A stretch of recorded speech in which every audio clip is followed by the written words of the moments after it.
Right now, all I can tell you is that you're in danger. I brought you here to warn you. What?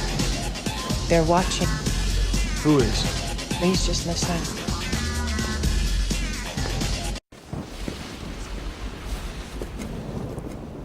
Let me tell you why you're here. You're here because you know something. What you know you can't explain, but you feel it. You felt it your entire life. That there's something wrong. You don't know what it is, but it's there. Like a splinter in your mind, driving you mad. Do you want to know what it is? It is the world that has been pulled over your eyes to blind you from the truth. That you are a slave like everyone else. You were born into bondage, born into a prison that you cannot smell or taste or touch. You look around, what do you see? Businessmen, teachers, lawyers, carpenters, the very minds of the people we are trying to save. But until we do, these people are still a part of that system, and that makes them our enemy.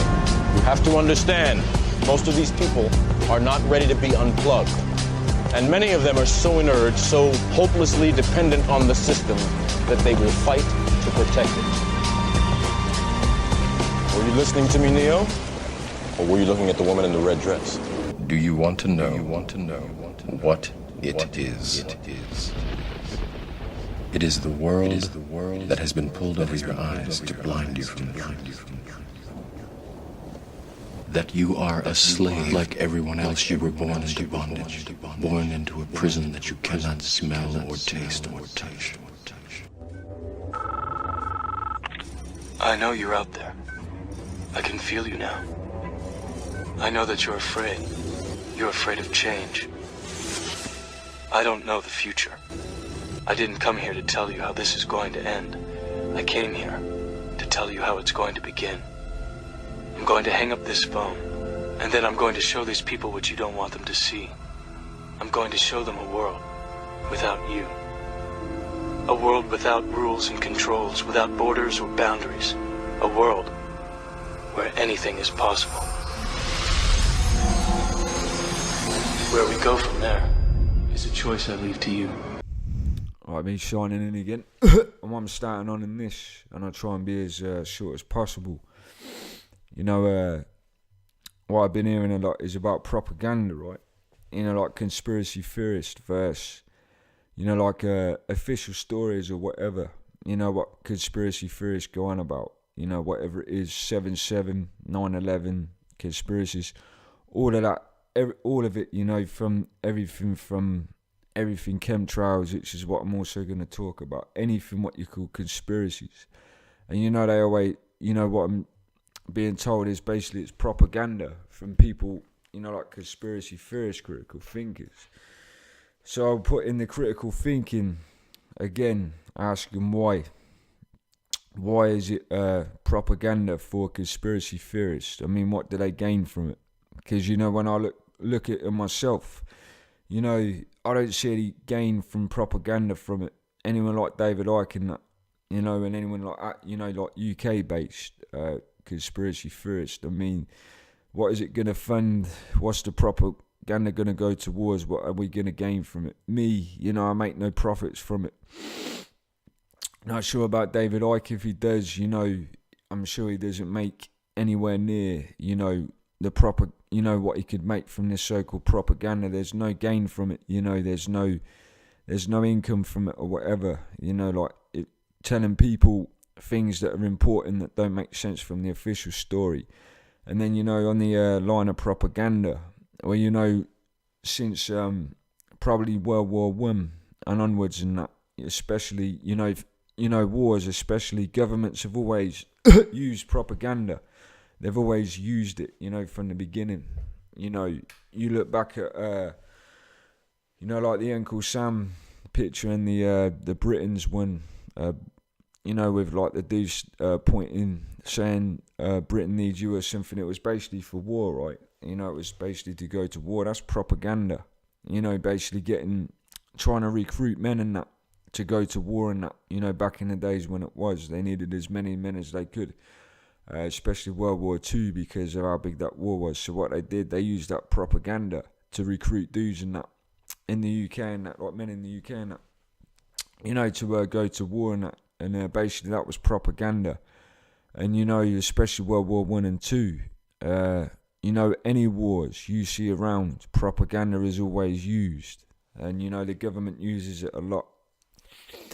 Especially with, you know, like elections and that. You know, when it comes to, you know, like the elections we've been having recently and that. But any time, you know, like adverts and that they put up, that's propaganda. You know, vote for us because this rival party is saying this rival party is saying that. Oh, they'll let you down, look, they're hypocrites and that. You know, vote for us, that's propaganda. You see it everywhere.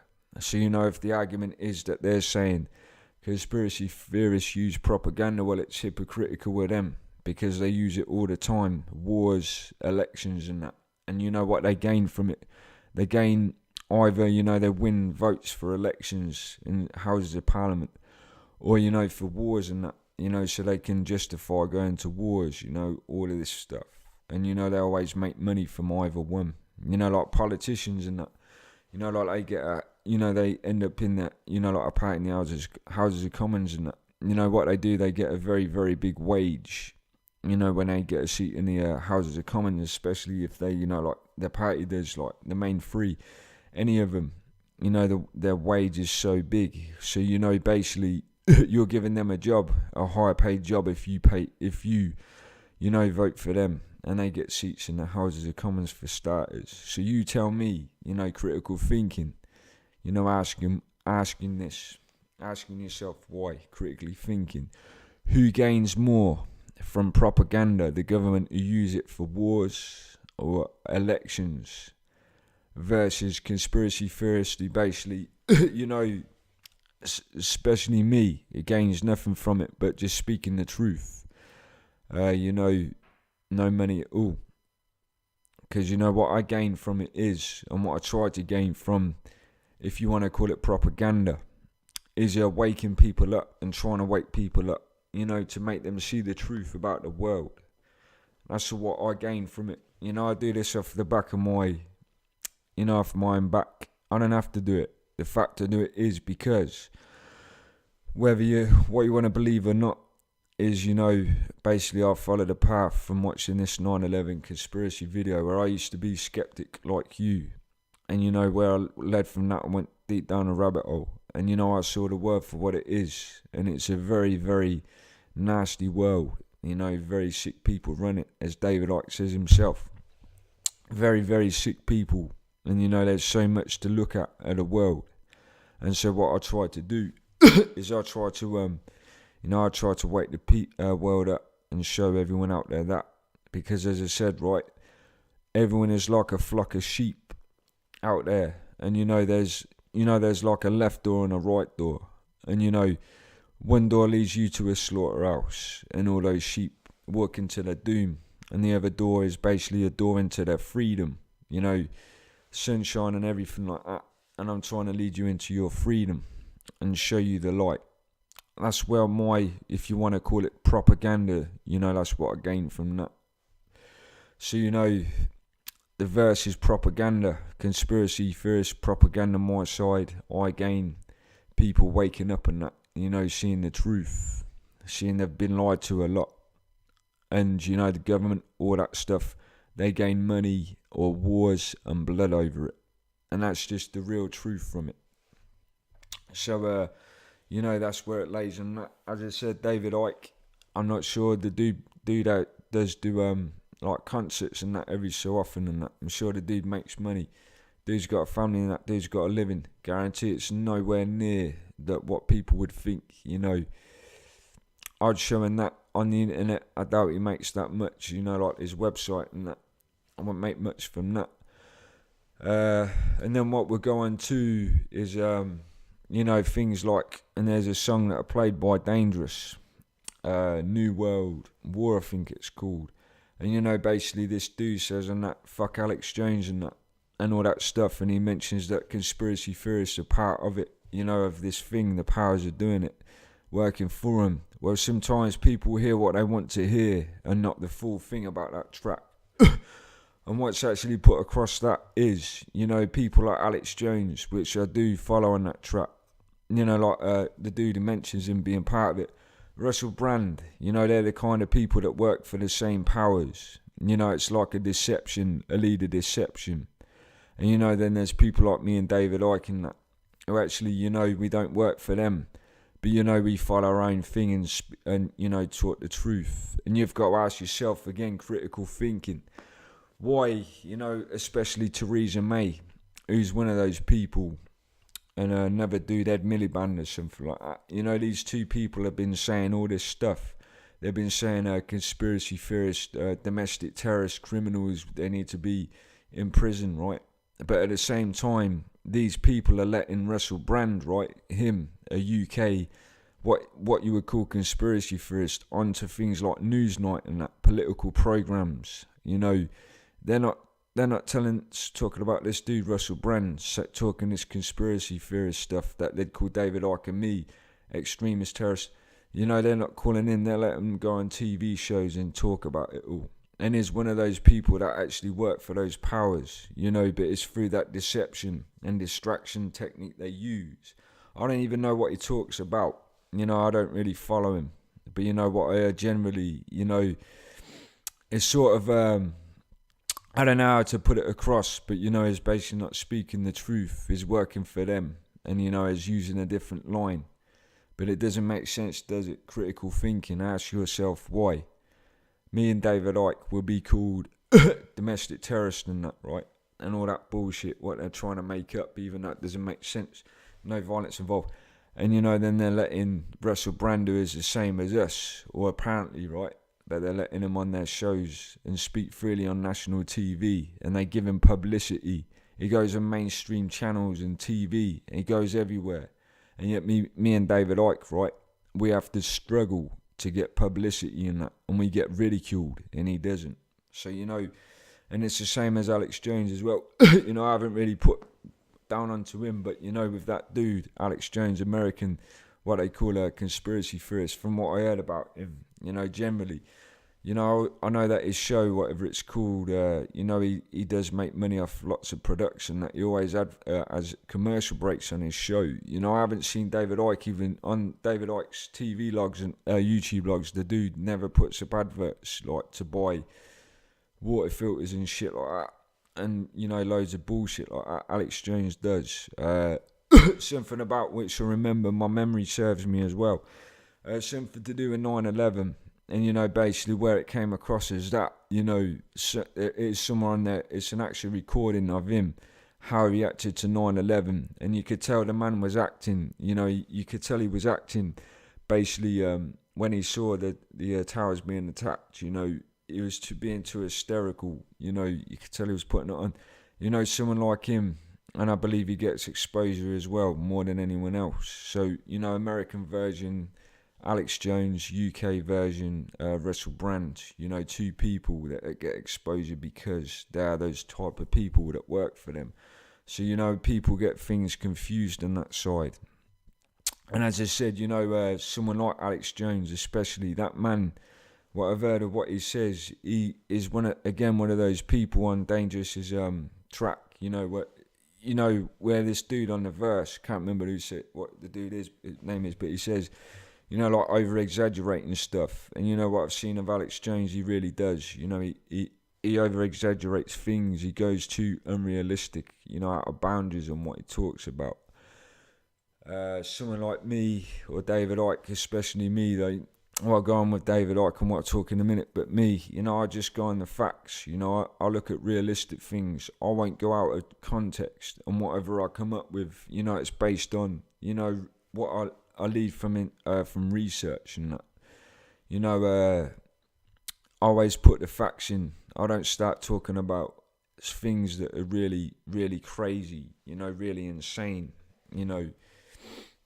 I don't know, what I do is I get research and, I find out things that were leaked, and then I put those things together using the skills I've got, lateral thinking, critical thinking, logical, and, basically I put those together. And, on that Illuminati stuff, you know, people would see that as unrealistic because of all this, how it's been portrayed, and that even if they look into it, that they ridicule it. But the fact is, you know, there's no difference between the Illuminati, which are basically satanic worshippers, right, to Christians. I mean, you look at Christians, but you won't take them out of context. You go, oh yeah, they're Christians, they believe in God. So why can't you look at basically Illuminati, aka satanic worshippers, and see them as that, instead of making them look out of context and insane? Because they're just the same. The only thing is they work on the terms of evil. And you know, so that's the thing. And that's what this cult is called, Illuminati. And that's simple as, you know, they pray to the Antichrist called Lucifer, which I won't go too deep into. And on the lines of that is, you know, there is somewhere a film that was basically banned. It was probably about the 30s or something. The story with that, if I can try and find it, is I think it was a French dude. And basically he made this film, which near enough, you know, what he learned from going to Illuminati meetings and that. And, you know, his director and producer were executed. And the man who wrote that, he was imprisoned. And that film was locked away for about 40, 50 years, probably longer. This film about just showing how the Illuminati work, you know, these rituals they do and that. You know, they're like Freemasons and that.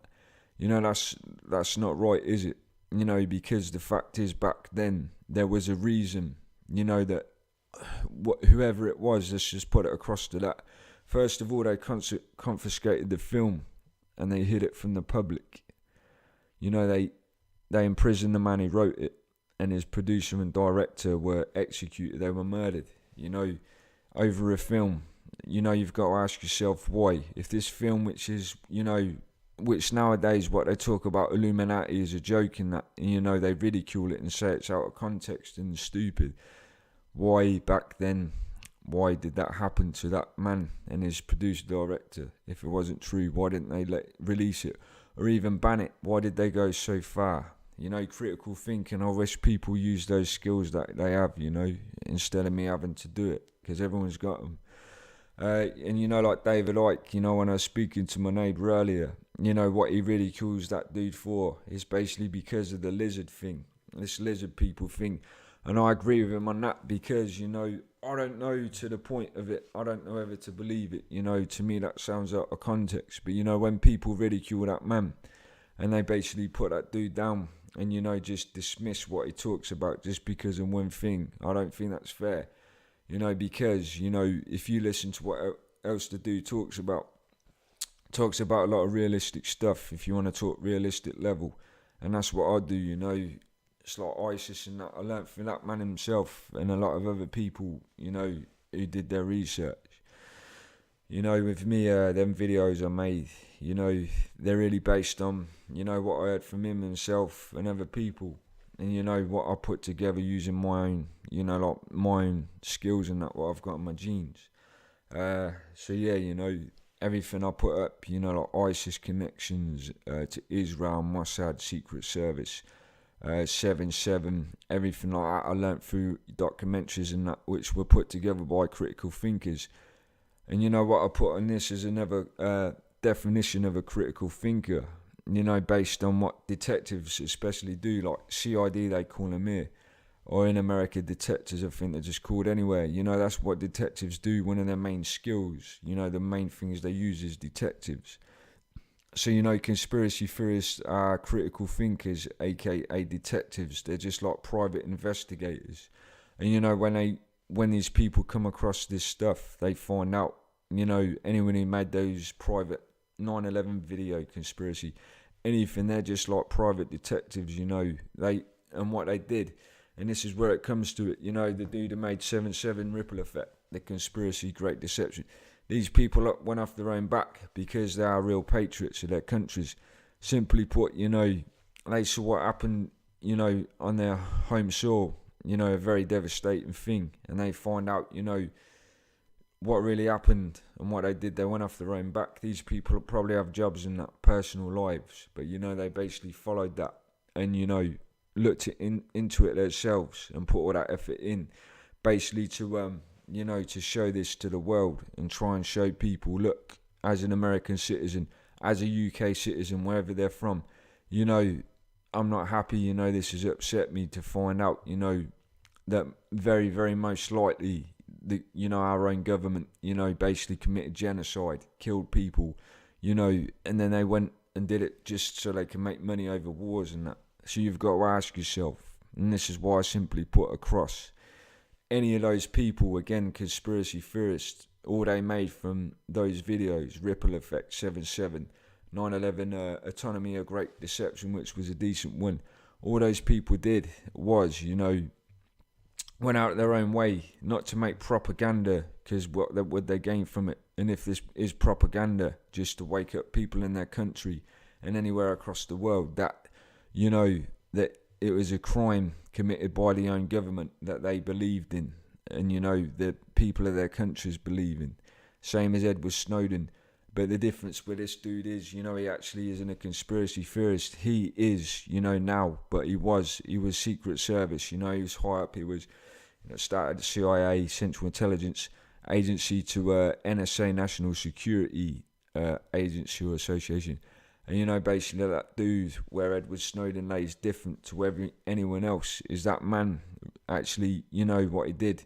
He leaked information, actually proof, documents from the NSA themselves, the American government. And therefore, if you want to argue against conspiracy theorists because they supposedly don't have proof, well, Edward Snowden actually took proof with him from the people themselves that had those documents. And you can't argue against that, man. But yeah, conspiracy theorists, referring back to them, basically what they are is they're private investigators, private detectives. And, basically where they led. And if you actually aren't closed-minded and you open your mind a bit and look at those videos, you will see, as I said, that they're videos with, scientific proof, whether it's forensics or experts, demolition experts, architects, are saying, proof to say 9/11, that doesn't make sense. It was an inside job because the buildings came down exactly like demolition. No other way would they come down. Architects are saying, even the original designers of the towers, the first towers, are saying that we designed these buildings to take so many hits of planes, if they were going to, that they wouldn't have even been able to fall even, because they're like a fly net in your kitchen, like flies hitting a fly net, it was impossible, like scientists and that, saying, it's impossible for kerosene, that jet fuel, to burn the beams and that. These are experts, and all these people went out their way to get all these people, to make, to try and wake people up. So yeah, simply put, propaganda, conspiracy theorist propaganda, simply put, such as same as me, our only, propaganda, if it is that, to gain from it, it isn't money, but to wake people up to see the truth, that what people were led to believe, was otherwise. And as I said, government's propaganda, wars or elections, is either, it's always to make money or high gains compared. So, I try to get that one out of the way first. And then, like the biased, I don't know if many people know this, but, yeah, the thing is, like the bias towards Russia. When the thing is, I'm never biased, right? I'm never biased in anything. I'm like a judge in a courtroom, if I could be a judge. I look at both sides. And, simply put, Russia versus USA, well, referring back, if anyone knew this, and I still do want to, like America, one of my most favourite countries in the world, probably my most favourite, actually, still is. And, so when it comes to saying I is biased towards Russia because of whatever, say my European blood or whatever, that goes out of the argument, because actually the first thing, yeah, I've always had love for Europe and that, Russia, that, but I've always had love for USA as well. So there's never any bias involved, on anything. And simply put, as I put the argument briefly put, against this the West versus Russia and that. I simply put in facts on that, and the fact is, through research, as I said, 9/11, where it shows that the US government, basically false flag operation, on a, like on their own soil, 9/11. And then you look at Russia and see what Russia have done, any false flag operations and that. You look at that and you tell me who's committed crimes, genocide, and even attacked their own country and that, by false flags to justify wars over money. And that's just simple facts, if you look into that. Same as, as I said, what goes deeper into 9/11, as I said, again, with Bin Laden and that, where he was a CIA agent, worked for Central Intelligence Agency, American Secret Service, that refers back to in Afghanistan where, again, they actually paid and trained Osama Bin Laden, to take out the Soviet Union, I think Russian mafia and that, on a, in Afghanistan over some kind of business terms, basically over some kind of profits they were making. Again, referring back to after 9/11, where was the first place that they invaded, the US government after 9/11, Afghanistan, to take out this man Bin Laden again, who apparently was some kind of Al-Qaeda, terrorist network leader, who they never mentioned worked for them in the 70s, 79 to 89 for starters. That was never leaked. That wasn't told by the government, that was leaked, leaked information from an insider. It doesn't make sense, does it? And as I said, they went there to take out a small terrorist network, terrorist cell as they called it, and yet they ended up making profit from the oil, owning the oil in Afghanistan, and the opium trade, which is heroin trade, funnily enough. I can't, the thing with me, I'm never biased, and the simple fact is, I just look at, both sides. And, if it came to this, as I said years ago, on this argument of biased, well, I was biased back then, I guess, but I wasn't given the information to like me follow. I used to sit, when I saw 9/11 the first time, years ago when I was a kid, I saw that. And, I was listening to the BBC and stuff, they were saying, it was Al-Qaeda, this and that, Bin Laden, I sat there and said, oh, that's bad, oh, terrorist, oh, this, Middle Eastern terrorist. I said, I followed that for years, and as I said, where it changed my path of direction to where I am now, is basically, as I said, when my ex showed me these, what they call conspiracy videos, and where I actually ridiculed her for it, I said, nah, these videos are bullshit, they're not, they're just a load of crap, but as I said, somewhere along there I went back to those videos, I watched them, and that's where I opened my eyes, and everything I've been talking about is for a reason, because morally, to find out things like that, it's shocking, and sometimes people are scared to go down a rabbit hole, and basically follow the truth, but the simple fact is I wanted to know the truth, and I was curious to know, why, as I said, after watching the first thing that questioned the official story, and it contradicted it in this conspiracy video, I had proof to say, look, that doesn't make sense over the official story, which is why, I led down this path where I am now.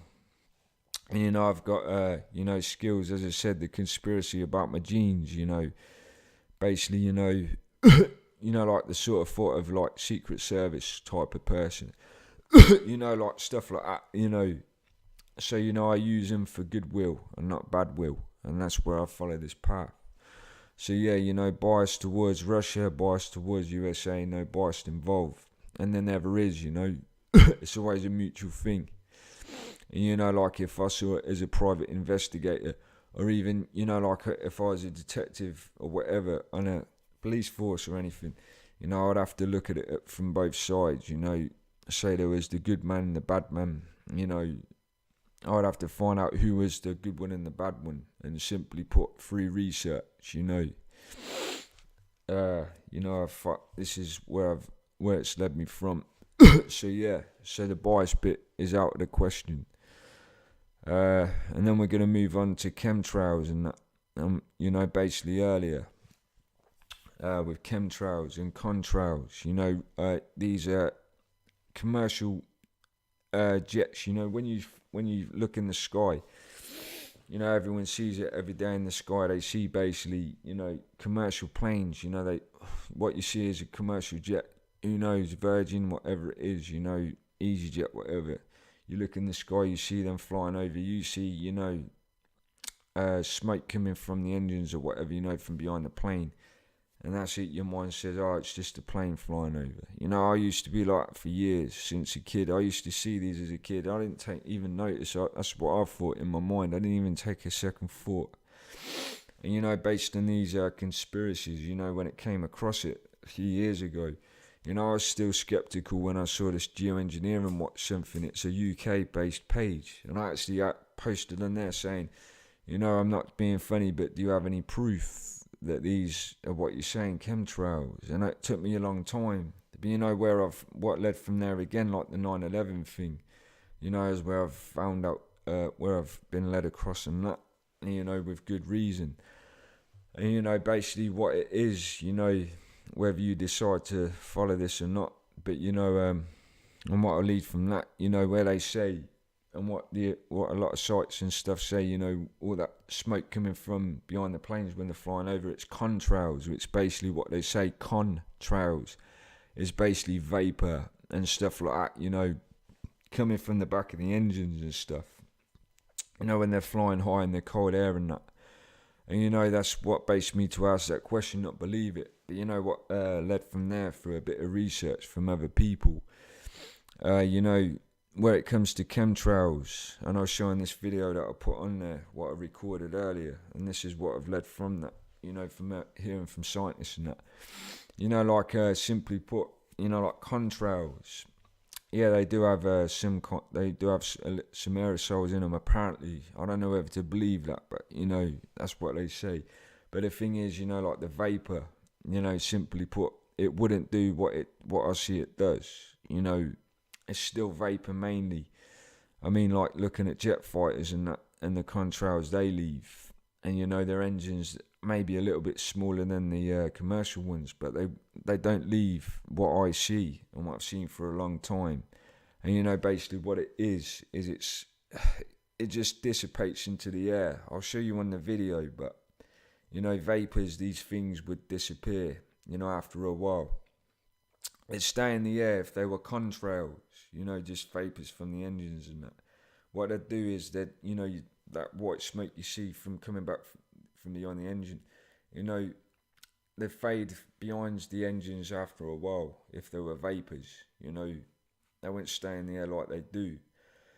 Chemtrails, though, you know, lots of chemicals and stuff. Burium or some crap like that is one of them, they say, isn't it? Something like that. You have to research it. But what happens is, you know, and this is what I show in the videos, or even, you know, like comparison, you know, like what they do, they don't disappear, these chemtrails. What they do is they stay behind, you know, after the plane sprayed them, because that's what they are, chemicals coming from little spray nozzles in the wingtips. And you know what they do is they stay in the air and they dissipate. You see what I've done from analysing, you know, I'll see a plane fly over and they just look like thin, straight white lines, you know, like what you call contrail, whatever. But you know, if you analyse, you see that what happens is they dissipate into the air, they spread, they get thicker, and they end up turning into like big mists of smoke in the sky, you know, like a thin layer. And you know, basically what I've left in this video I've recorded shows what happens, and you know, they spread across the sky, and they do look like clouds, you know. But the thing is, you know, if you actually look at real clouds, they look nothing like them. You know, if you think of the average cloud and a normal cloud, it's just like a big puff of smoke in that, you know, like a cloud, like a cotton ball, and it's really, you know, like thick in that. And you know, compared to you know, the misty stuff you see in the sky, you know, that's different. That isn't clouds, and you can see the difference from them. And basically, what it is, as I said, I'll have to try and find out. But you know, basically, it's geoengineering, it's weather manipulation, and you know, I know it's something to do with the sunlight for starters, blocking out the sunlight or something like that. You know, it does something to do with that. But you know, the thing is, what people don't realise, and I'll leave this in the video as well, is, you know, basically these chemicals they spray in the air, because they've got borium or whatever it is. I can't remember what its name is, but another stuff, you know, this poisonous stuff, it's metals, you know, and even if it's very light, it still doesn't go up into the atmosphere. It actually drops down to Earth. And basically, you know, even though it looks like a misty smoke in the sky, you know, it basically still drops to the Earth. And you know what happens is anything that breathes or anything that lives, plants and that, you know, it affects wildlife, it affects people. You know, people will, you know, everyone walking around, you know, they breathe that in as they walk. And what I said on that video, what it's like Auschwitz, like the Jews, when they were gassed, you know, people are basically just walking around in a giant gas chamber, you know, the world.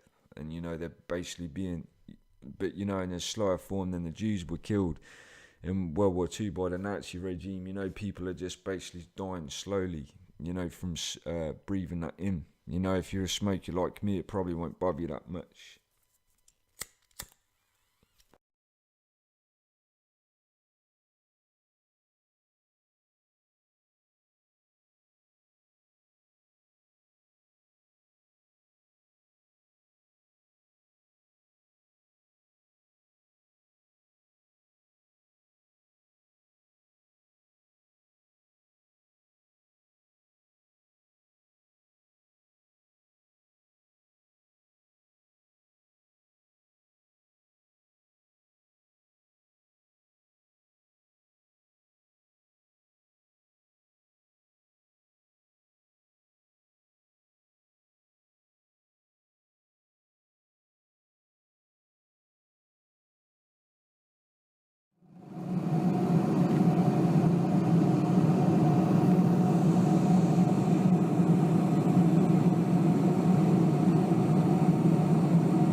I've seen it, you know, ever since I've took notice of it, especially over mine flat all the time. I see them fly over and see this chemtrail. And this is a small town in the middle of near enough the middle of the United Kingdom. And you know, this is being done everywhere, all over the world. Anywhere you are in the world, you know, there are people breathing that in when it reaches ground level. And, you know, basically, you know, you end up getting poison, you know, like very bad side effects, health-wise, cancer, loads of other stuff, tumours, loads of stuff. You know, basically on this video that I saw, you know, and this isn't just that, oh, it's on YouTube, it must be true crap. This was a lady, and in America, and a few other researchers, you know, like scientists and that, who actually studied this, you know, studied in the environment where they saw it was being done. And herself and a lot of other people, you know, they said the results were on the wildlife around the area, the effects, you know, like plants, trees, even animals, you know, they all suffered. Trees were withering, you know, dying, and that, plants and that were. And then like animals and that, they were getting all these diseases and that, cancer and that, you know, because, as I said, and what she found out herself and her colleagues and that, you know, basically what, you know, this is where I learnt from, is, you know, those metals and that, all that stuff, what they spray in this sky, even so high up, you know, it eventually reaches ground level, and people are breathing that in while they walk around, you know, not realising that it's in the air. Worse than carbon monoxide and all that stuff that people breathe in already from car fumes, even worse. So yeah, you know, and that's just part of it. You know, it's very serious stuff, and people don't realise that.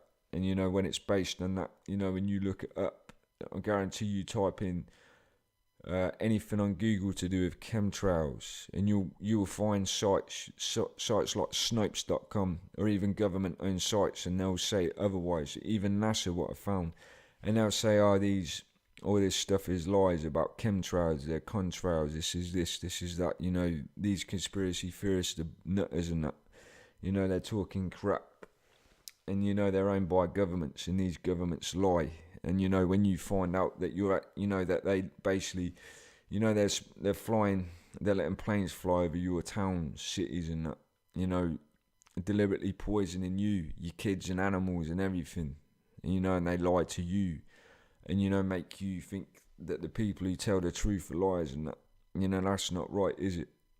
Because as I said, hypocritically, and you'll see, especially in the UK, where they're talking about preventing chemical bomb attacks and all that stuff, and at the same time, they're basically, that's what they're doing, they're chemical weapon attacks, they're spraying chemical weapons in the air that are affecting you, just over weather manipulation,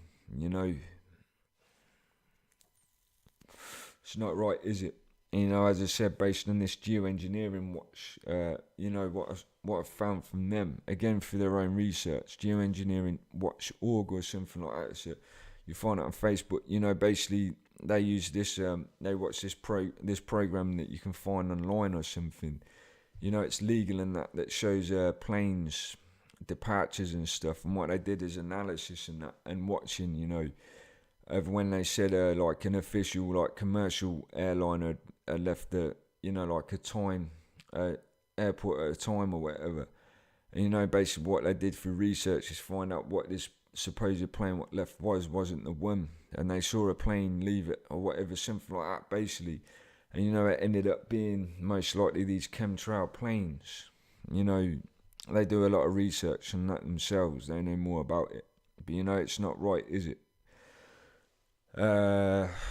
Based on that, and then we'll go on that contrail thing. I will put it up. As I said, I never show one side to the story, and there is a side to it, even where they've ridiculed it, but like the like planes taking off or even landing, and you see off the wingtips sometimes, like what they call thin layers, probably even contrails or whatever they are, when the planes are landing.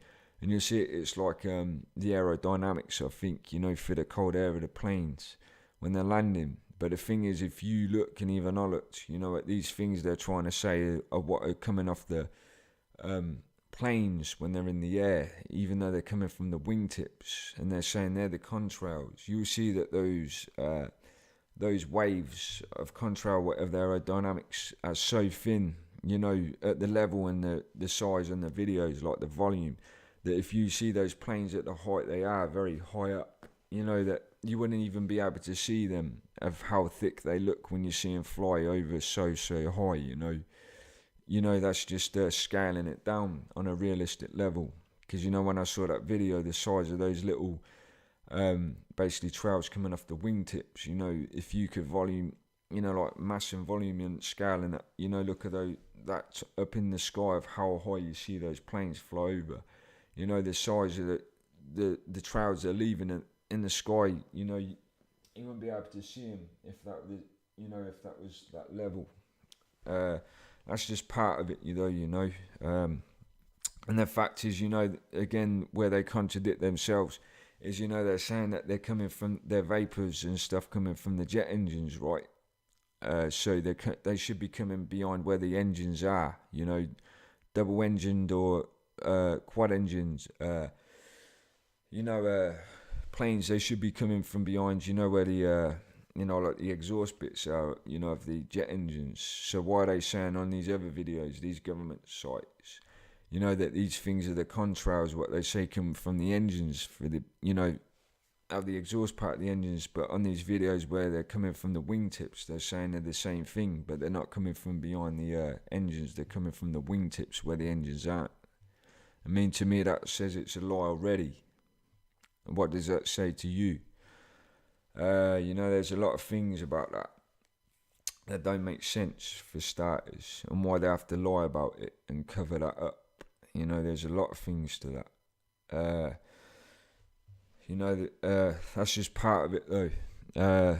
Just staying on topic. And then we'll go to what these leaked pictures are, again, which were put on Snopes.com, which, as I said before, is basically, I know, is a government-owned site. They ridicule and say everything's a lie, which ends up being true.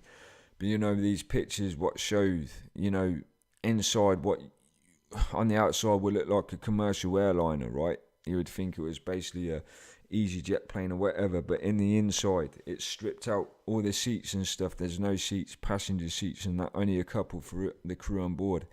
Probably 2 seats, and it is filled with aerosol, chemical equipment, giant canisters, real big, like the size of air compressors and that, like welders use or whatever that, not welders, like car spray painters and all that. Things that size, and it's full of equipment, wiring and that. And these things with leaked pictures are saying they've got, like aerosol compound or whatever, like printed on the side and that of these things. And, these Snopes sites are covering it up, saying they're quite some bullshit, that, it sounds so stupid what they come up with, and it's not true. It's not true what these sites are saying, that they're just practice planes or all that. Because the fact is, as I said, these planes, if you saw them at an airport, you'd think they were just a commercial plane, for passengers. But if you've actually got to get on the inside and take the photos, like whoever these people were who leaked them, you'll see that on the inside, they're not, like planes for your family to go across the world. They're just packed with aerosol, like canisters and that, and loads of stuff. And basically what they have is chemtrail planes. They just fly over, as I said, anywhere they want to, over your city, town, wherever you are in the world, every day. And many of them, more than you can imagine, spraying these poisons. And, you are breathing them in. It's not right on that. What it does. There have been a couple of people, a couple of air pilots themselves who have said, they spoke out about it and stuff, and they basically said they were threatened not to say anything. Based on when they come out to say, I'm going to come out and say, what's going on. I'm not going to keep this a secret about, what you're doing. And basically, they've been threatened by whoever's in charge, to say, look, you do this and we'll punish you for it. And even when they've got to leak those videos and speak about it, basically what it is, they get ridiculed and that, as it's seen, nobody believes it. But yeah, there's a lot of things behind it, more than you think. Very, very lots of things, based on this and what I saw. Again, memories and that, what I remember, like kids' cartoons and that, and films and that, like animated films, stuff like that, what they do. And this is, to make the new generation see it as normal. Is, I'll have an example. I think I put it on one of my videos, but, they deliberately put chemtrail smoke trails, like on cartoons, like a subliminal thing. And I've got some still shots what people have put up, but to make it look normal and that. So when kids watch those cartoons and that, they think it's a normal thing. It's just like a subliminal way of making them see it, but they won't actually, when they're looking at those cartoons, they're obviously not going to be focusing on those chemtrails, but it's a subliminal thing. Their brains will still notice it even if they're focusing on the cartoon character. And into their mind it implants that it's normal and that. And when they grow up to be an adult and they see that, they'll go walk around being oblivious, to knowing the truth. And there's a reason why those cartoon makers and that deliberately insert them in, when there's a lot of proof to say they're chemtrails. There's a lot of things to that as well. Lots of things. But yeah, I'll leave it up on there about chemtrails and you can look yourself. But yeah, basically on that video, what I briefly put before it plays is, you know, I was showing the examples of basically what one looks like as a start, what the government and that call contrails, and as it starts off as a little thin line of smoke in the sky, and then, you know, stage 2 it spreads out, you know, like smoke, and then eventually, you know, it just spreads in the sky. And when you see what I recorded, you know, you'll see it doesn't look right. It looks like a wave of water, bit in smoke form in the sky. And, you know, if you know what normal clouds look like, you can see what you see doesn't look right, and you can see what it is, and all that is chemicals. And as I said, you know what I saw earlier, but I've seen a lot. You know, it's a massive cloud of smoke, like chemical, basically in the sky. That you know, it spreads so far, and it's basically formed by a lot of planes flying across. You know, flying over this town. Let's just say that during the day, and all those planes that leave those trails. You know, in different distances from each other. You know, when they dissipate like spread, you know, distances from each other, they form that giant chemical cloud in the sky. And as I said, eventually that you know, and it's a big volume. When you see it, you know, you can imagine the scale. When it touches down over my town anyway, where I live, you know, the people in that town are walking around not realising they're breathing that in.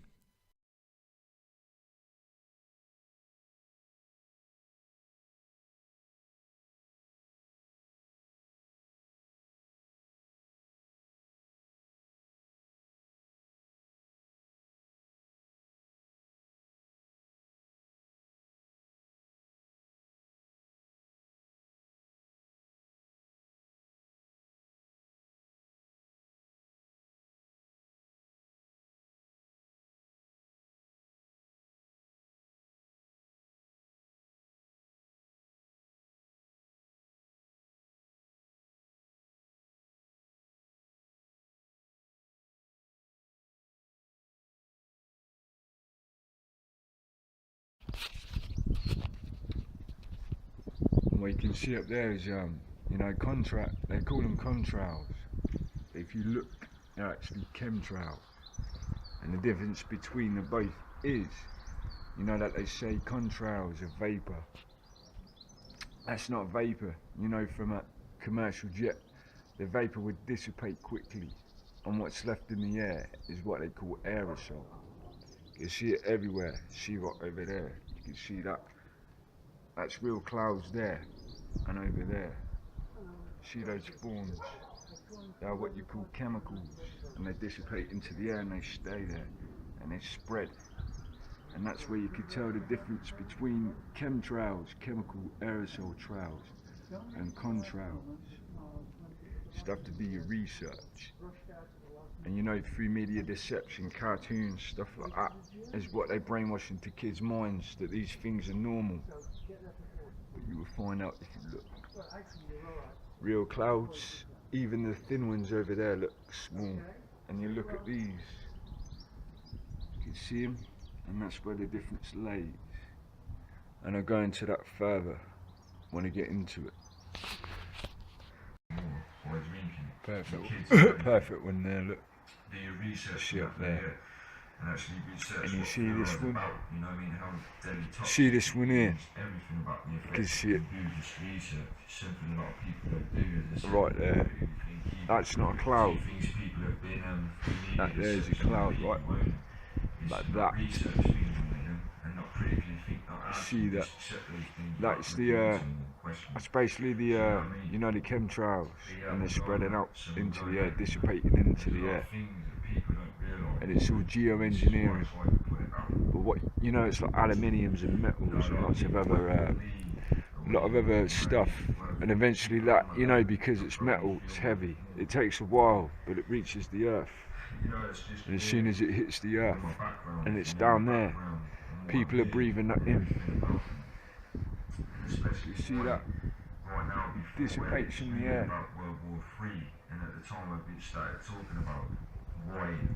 And I see these every day, always over my house, especially when they fly over. But it is being done all across the world. Until people realise that, the more people will keep breathing it in.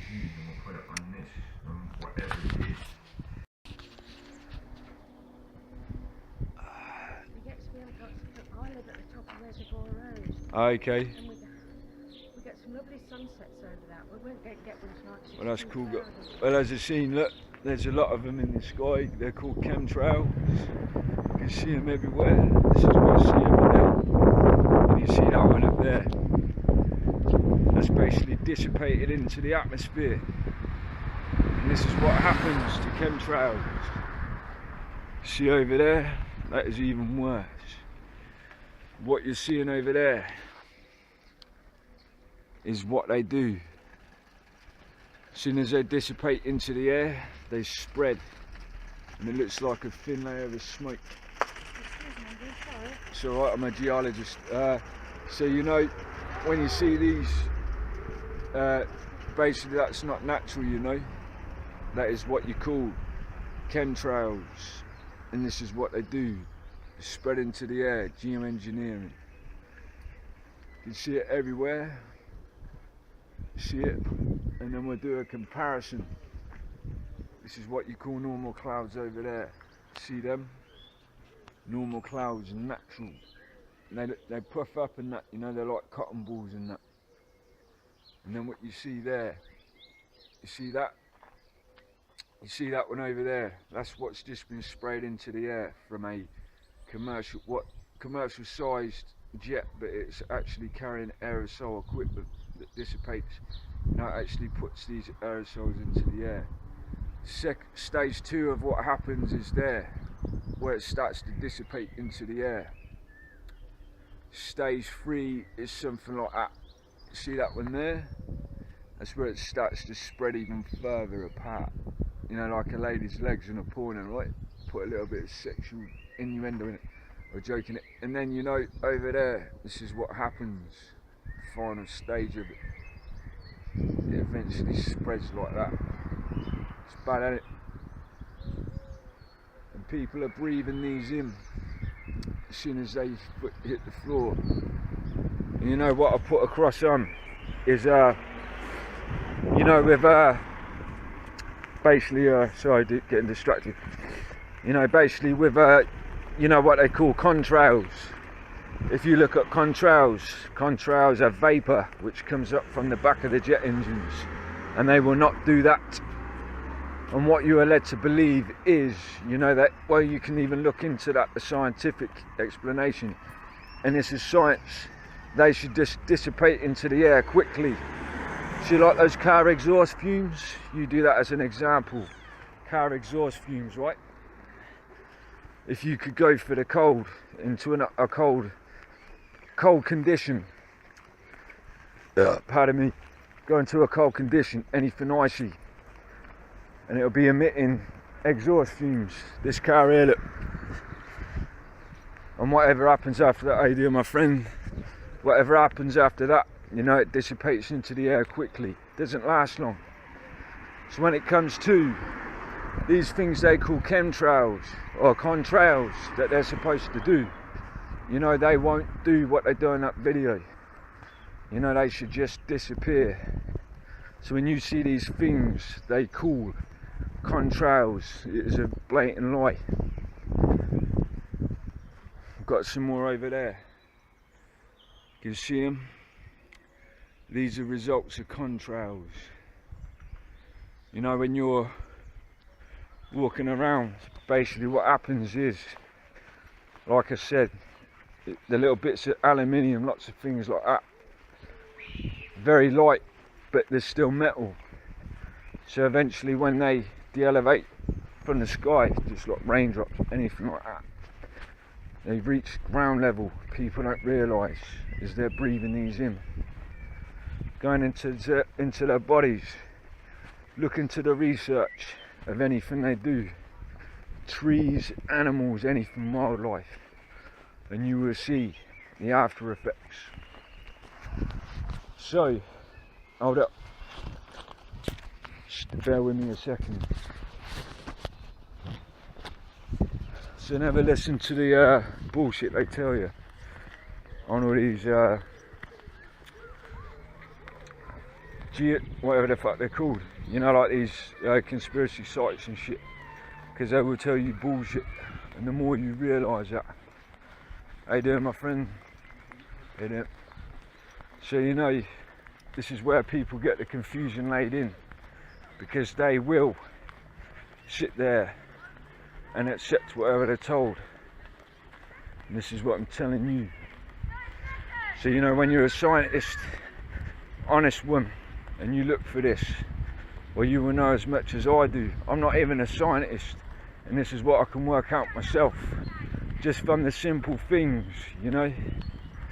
So yeah, you know, when you were told, basically, you know, chemtrails, simply put, example, you drive any car with an exhaust through, you know, a cold environment like what you see in the sky, and you could take away what you can't see on the ground, and what those vapors would leave, like for a jet engine, it wouldn't be what you see in the atmosphere, what you see. I mean, look at that. I can see it all up there, and that's not normal. I mean, what we can do as an example, if you can look through, you know, like logs and stuff like that, of you know, stuff like pictures, videos, anything from years and years ago, you know, probably 40s, 50s and that. You look through there and films, you know, news footage of anything showing in the sky, and you will not see what I'm seeing right now. Look at that. This is insane. Look, it is everywhere. See it? See those thin layers? It's like a thin layer of smoke. See it? You see it everywhere. Take a good look. And this is over Ketchum in Northamptonshire, United Kingdom. Look at that. It spreads so insane. All of that stuff that you see above. I mean, right there, around there, right above there is what I would call a recent chemtrail spray, right? It's been dissipated recently. And yeah, you know, these planes, they fly over every so often, over this town, anywhere, you know, over the world. And what eventually happens is what you see as the results. It's called weather manipulation. Something to do with, you know, I don't know the full point to it. But you know, it's weather manipulation, geoengineering. And there's results to that. To do with a lot of things. A lot of things. And until you look into that yourself, you will walk along being blind to what's going on. You know, I'm just walking around seeing if I can see anything different. You know, over there, see about that one there, that looks like a normal cloud, that looks natural. Over there, see that? That's chemtrails.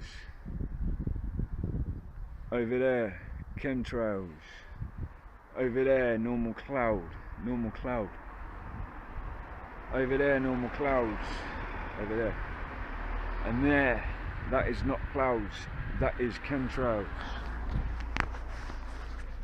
And this is why I'm trying to wake people up. Because you know, with me, I didn't even know about this stuff years ago as a child. I used to see this years ago, you know.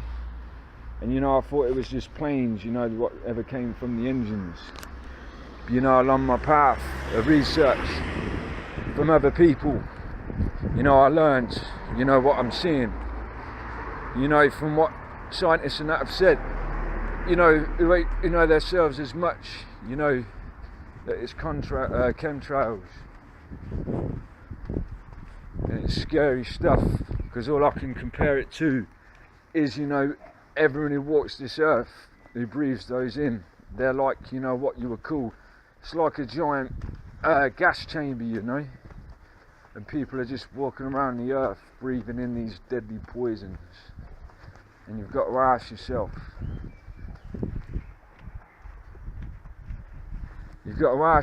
right, you know, do you really want to walk around in the world, you know, being you know, walking around breathing in poison? Because, you know, simply put, and I always use this as a reference, you know, as they say, somebody think of the children. You know, if you're a parent, and I ain't even one, you know, you've got to ask yourself, do you like the thought of your children walking around breathing in these poisons? I mean, I try and find what I found from the research of, you know, like scientists and that. You know, basically what they did as a study, like my friend, you know, as a study, she's shown, you know, these areas, what were known to be very heavily sprayed with chemtrails. You know, the wildlife in the area and that, you know, the trees, everything, trees, even animals and that, you know, they were dying. And you know, animals, mammals, biological living things, no different to humans, shall get the same health effects as these animals did. Cancers, very, very loads of bad things. So what I will address to everyone out there is, you know, to think to yourself, if you really want to, you know, accept this, because you're being lied to by a lot of people, those people in power that say, you know, that these are contrails when they blatantly aren't. You know, there you can see it. That's another chemtrail, and that's just part of this dissipation of, you know, poisonous chemicals that are being sprayed into the air. You know, until you realise that you shall walk blind, breathing in very, very bad stuff. It's really bad. So yeah, it's something, you know, that people need to learn from. And until they do, you know, well, you just be breathing in all this shit. You know, the ironic thing is they talk about chemical weapons and that, and how, you know, all these terrorists and that, you know, are carrying them and that, and they're trying to stop them.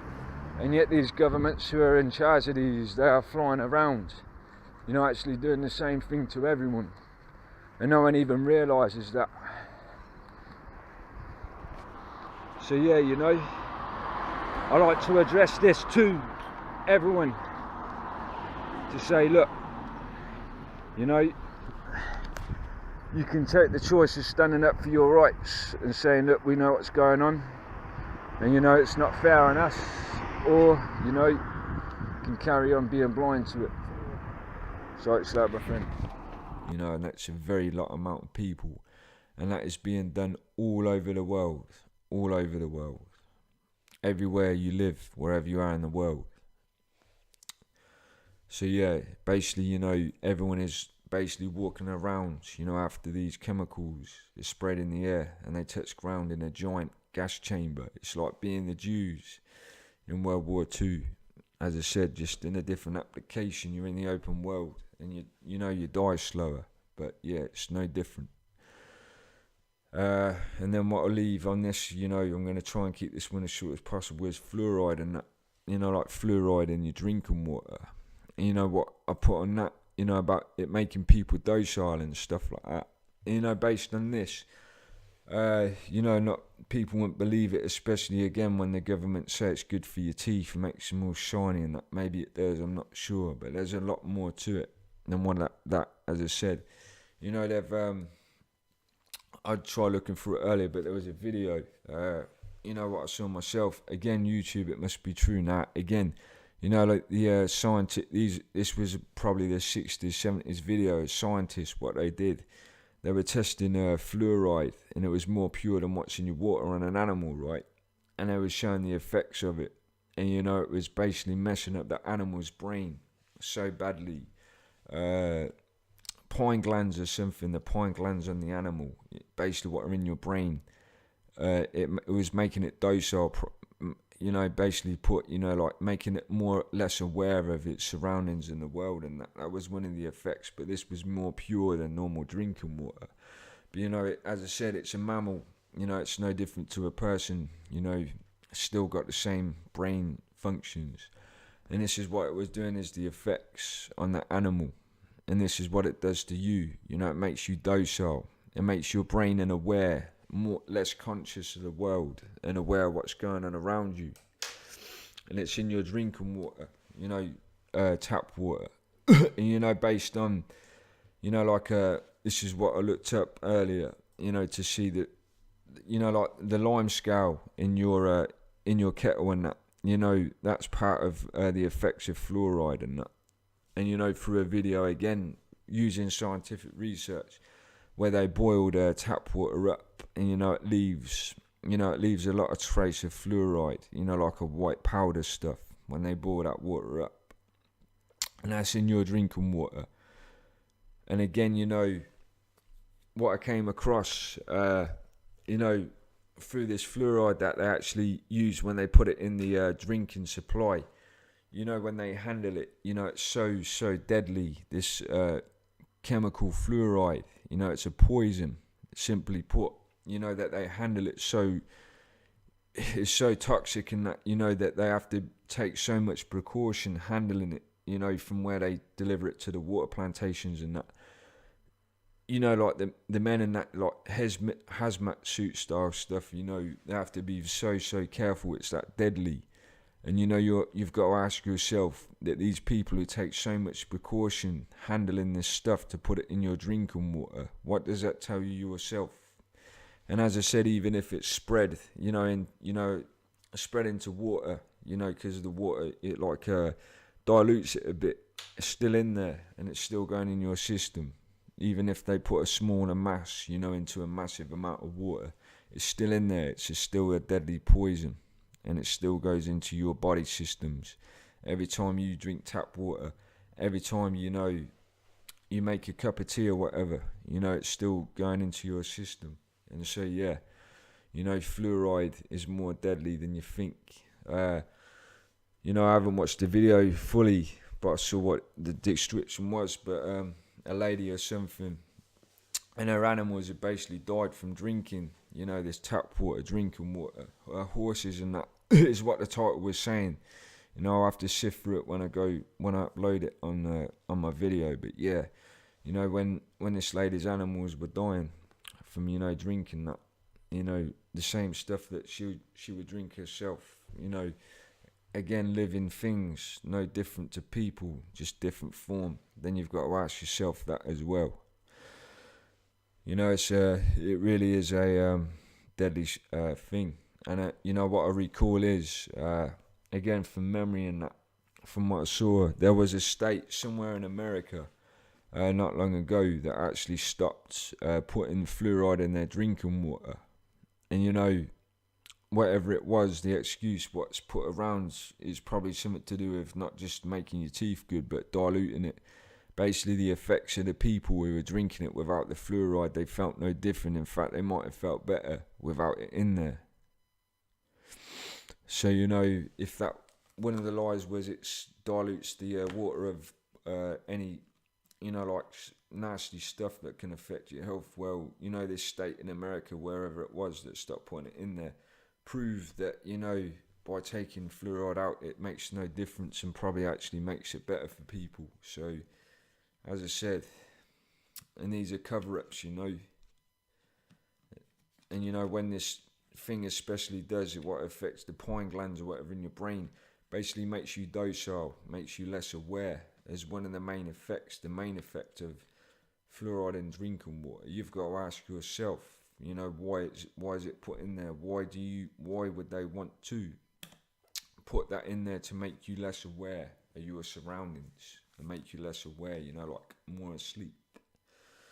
There's got to be a reason to it, and even worse, the main question is, why are they, why are they putting that in your drinking water, a poison so deadly that, when they handle it, they, they have to make sure it's sealed on vehicles and it's classed as toxic waste, and the men and that handle it, they have to wear protection to its fullest. It's that deadly. Why are they putting that in your drinking water? And at the same time they're saying, it's safe and good for you. Because, to me it's a big concern. It's a big concern, to me and for everyone that drinks it. And that, for them to actually put it in there. And this is just part of it. Just part of, what people are going through. But as you can see, 2 examples, chemtrails, which are basically poisons that are being sprayed over your cities and towns for you to breathe in and kill you. And then poisons in your drinking water. What does that tell you about the people that run the world when they're doing that to you? The same people that tell you, that we care about you, and as long as you pay this and that, we'll look after you. And then referring to, where it's been proved more over the official stories that those attacks they said they protect you from 7/7, 9/11 as 2 examples were actually planned by them and done by them, to you, to justify war, to make you say that they're allowed to do it. And then at the same time they'll say they protect you from, it's crazy, isn't it? It's illogical. It's like, I don't know, as an example, it's like somebody coming up to you, beating you up in the street, and then, and then coming back to you and saying, but, I've just beat you up, but I'll protect you if you give, I don't know, it just doesn't make sense, does it? Especially, it's even worse, because what it's like is like someone coming up to you in a balaclava and stuff, beating you up and then, running off and then coming back, about, dressed normal as a friend of yours, like a friend doing it, and then saying, oh, what's happened and that. You say, oh, I just got beaten up. And they say, I'll look after you, if you pay me some money and that, without you realising it was your own friend that did it. And that's what it's like, false flag operations. And you've got to ask yourself, a world that you're living in, that these people, they put these, they poison you, and they, do things like that. That's why, when I refer to David Icke, that we're in a world that's, a country in a world that's being run by unbelievably sick people, and it goes deeper than that. Pharmaceutical companies and stuff like that, even goes deeper, You need every time, anytime you're ill, there's pills for this, pills for that. The fact is, that they give you worse side effects and even give you illnesses worse than, like the natural remedies and that exist, as I said, that they say are bad for you. They basically, they don't offer you, like natural remedies to make you feel better. They give you these things with chemicals and all kinds of stuff in them that give you bad side effects. The kind of people that, as I said, example, you feel depressed, say you live alone and you're going through shit in life and you've got a bad life. You go to a doctor's and they don't ask you, why you're depressed or ask you why. Or the first thing they do, I guarantee, if you've gone to the doctors, especially in the UK, as someone who's experienced it, I feel depressed, this and that. They won't ask you how you feel. They will say, I'm putting you on antidepressants. They'll find out how depressed you are at a severe level. And the first thing they do is say, I'm putting you on citalopram or something, take these for 2 weeks. And then off you go. They don't offer you any help, counselling. But they're eager to get you on these things. And even worse, if you work and you have to pay for them. That's not right, because you've got a better chance. You're feeling better about yourself, if you find a friend or something, or find someone to talk to, than actually taking these pills and shit, and that, I'm just being honest about that. So yeah, and all the pharmaceutical company, as I said, a very big money maker, one of the biggest businesses in the world, especially if you don't live in a country with free healthcare, which I know, Canada and the United Kingdom are too. Only if you're on benefits in the United Kingdom, USA, as far as I know, no free healthcare there. You have to pay for everything, operations. So yeah, another big money maker. you know, the example, as I said, you know, like what I said about Cancer Research UK and all those other supposed cancer things where they're supposedly researching to cure cancer because they're trying to say they're still trying to find a cure. The same people who say, you know, say cannabis doesn't cure cancer, it's never has, which is cannabis oil is natural from Mother Earth. They say it's bad for you, doesn't cure anything. You know, we're still trying to find cures. We're doing this, you have to give us money to help us find out. We're trialing these things again based on pharmaceuticals that can't cure cancer, but we're working on it. And at the same time, they're lying to you and scamming you because, you know, they know cannabis oil, you know, can cure it. Which has been proven, you know, by doctors and scientists and that, you know, proved. And a lot of people out there, you know, have shown those results. So, you know, there's a reason why, you know, they basically anything that doesn't make them as much money as the pharmaceutical money, which is natural cannabis oil or any other natural remedies, you know, from Mother Earth, what we've made there to cure us, basically get dismissed from, you know, everything. And, you know, they make you pay for, you know, like prescription drugs. And, you know, why I refer to, as I said, you know, like Immortal Techniques, Rich Man's World or whatever it's called. And what's at the start of that, you know, the world is a business. And, you know, I've chosen you to preach this evangel. Where the world is a business, you know. And if you don't realise that by now, you never will. Because simply put, everything that makes money, you know, anything, you know, what they call the 1% of the world, whatever you want to call them, the elites, Illuminati, whatever they are, the most powerful family in the world, they make money off it and it goes to them. And for those governments they own and everything like that, it goes through them into their pockets to fund basically an agenda, what we call world martial law and everything that leads from that. And whether you choose to follow that or not, that's up to you. But it's a very, very serious matter.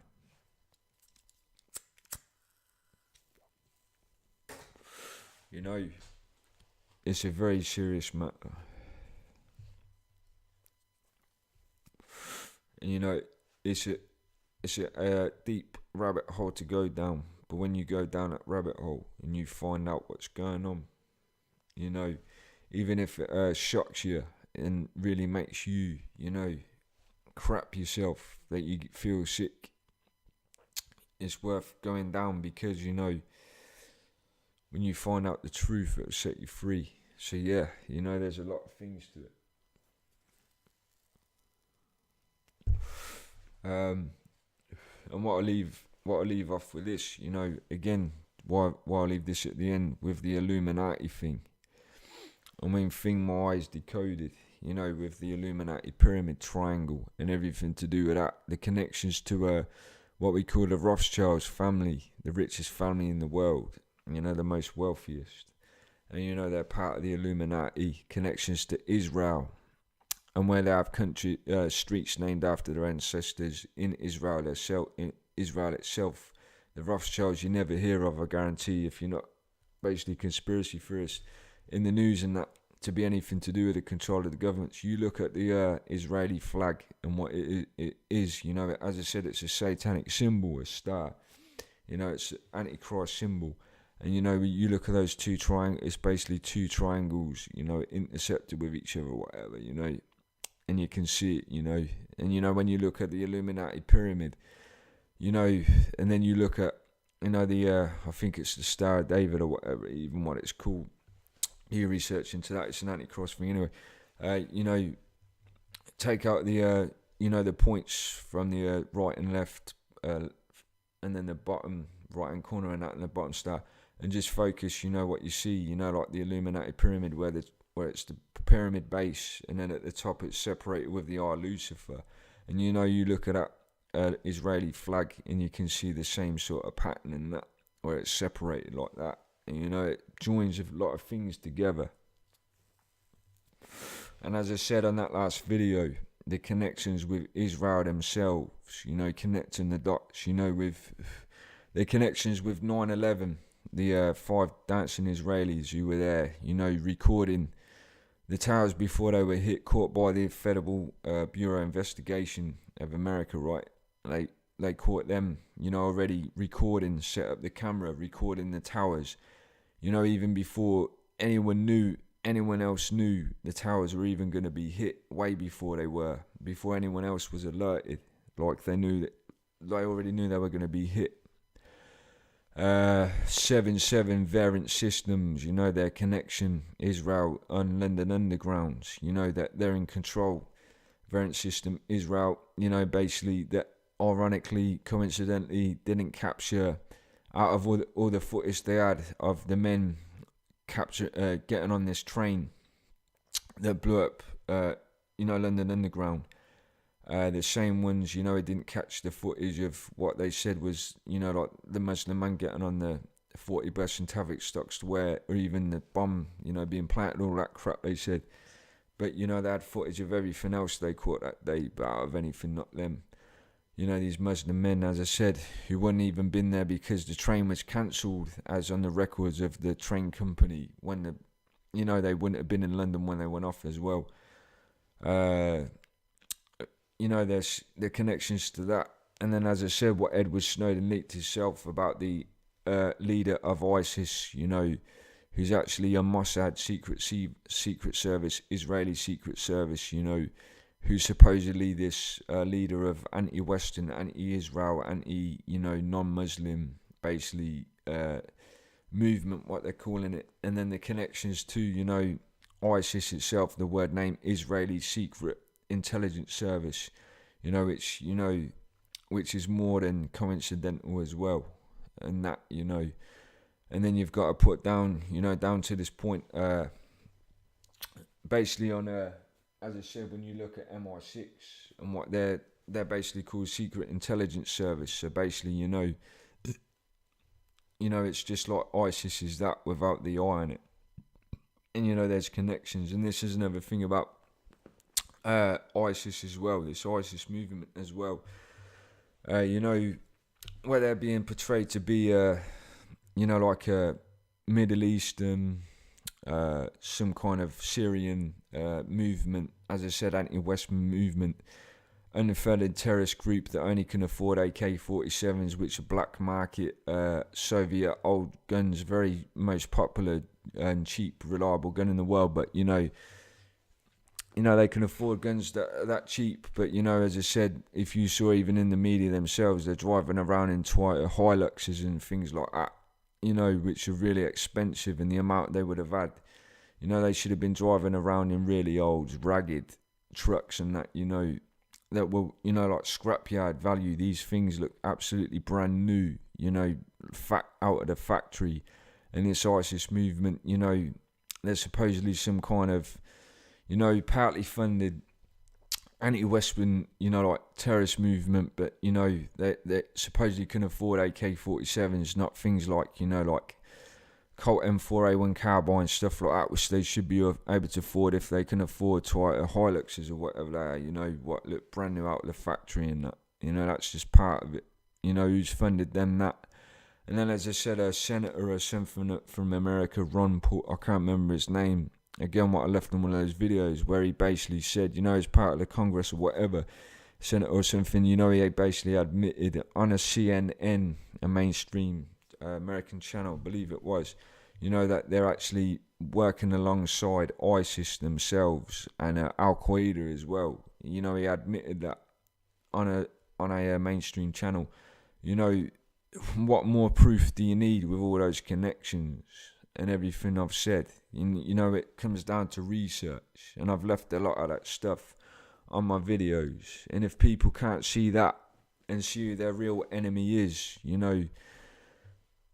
and what they're being, what they've been lied to about, and they decide to continue being lied to, and follow, basically follow, I don't know what you would call it, the man, the man in the slaughterhouse waiting with his machete, to basically eat him on his dinner plate, walk him into their death. If people want to follow those, people, and they don't want to follow me, David Icke and all the other people like that, who are basically the shepherds to lead them into their freedom so they can live their life peacefully, then that's up to them. Because it's always the choice, isn't it? Everybody has their own choice. They're their own man, their own woman. You know, they make their own decisions. But as I said, the only thing I gain from it, David Icke and that people like us, you know, if this propaganda thing, from this propaganda, right, we'll call it, is to give you your freedom so you can live your lives. Wake up and see, you know, so you can live your lives. Stand up for your rights, for democracy, you know, without end up walking into basically the slaughterhouse and that. But you know, you decide to follow what path you want. But, you know, things get very, very deep. And, you know, they're very serious. You know, it's very scary. You know, to me, you know, it's not surprising with all the things that have happened to me, you know, that nothing's bothered. But, you know, to the general people, rewinding back to when I, you know, discovered all this, you know, it did scare me. And the more I discovered it, you know, it shocked me to see the truth. And I just want everyone else out there to see that, you know, so they see what's going on. You know, this World War III thing, again, what my neighbour was saying to me earlier, he was trying to make, you know, he was putting it across as if he thinks it's going to happen in the next 10 years, this World War III thing and all that. It's going to happen any time. As I said, you know, what was last heard, you know, is what they call NATO forces and that on Russia's borders, as I said. And Russia's been doing drills and that, you know, basically drills to be prepared for whatever tactics the NATO forces use to attack on Russian borders. And, you know, making sure they know all the counter tactics to defend themselves. You know, it's already there. And, you know, what this is going to be is World War III. You know, whatever you want to see it, or see it as yourself, World War III. You know, when you think about it, you know, like Russia versus America, two of the most powerful powers in the world, you know, Europe and America. You know, it tells you a lot. I mean, refer to the Cold War and stuff like that and what happened. That was near enough a world war. And then it nearly ended up with nuclear weapons and that going off back then. And, you know, this is very serious. And if you don't think that will end up as a world war when that kicks off, or if it kicks off, then you're really blind. And as I said, whatever you want to lead from the New World Order, as I said, what I try to simply put as a realistic level, world martial law, you know, you're dictated to, and you want your freedoms taken.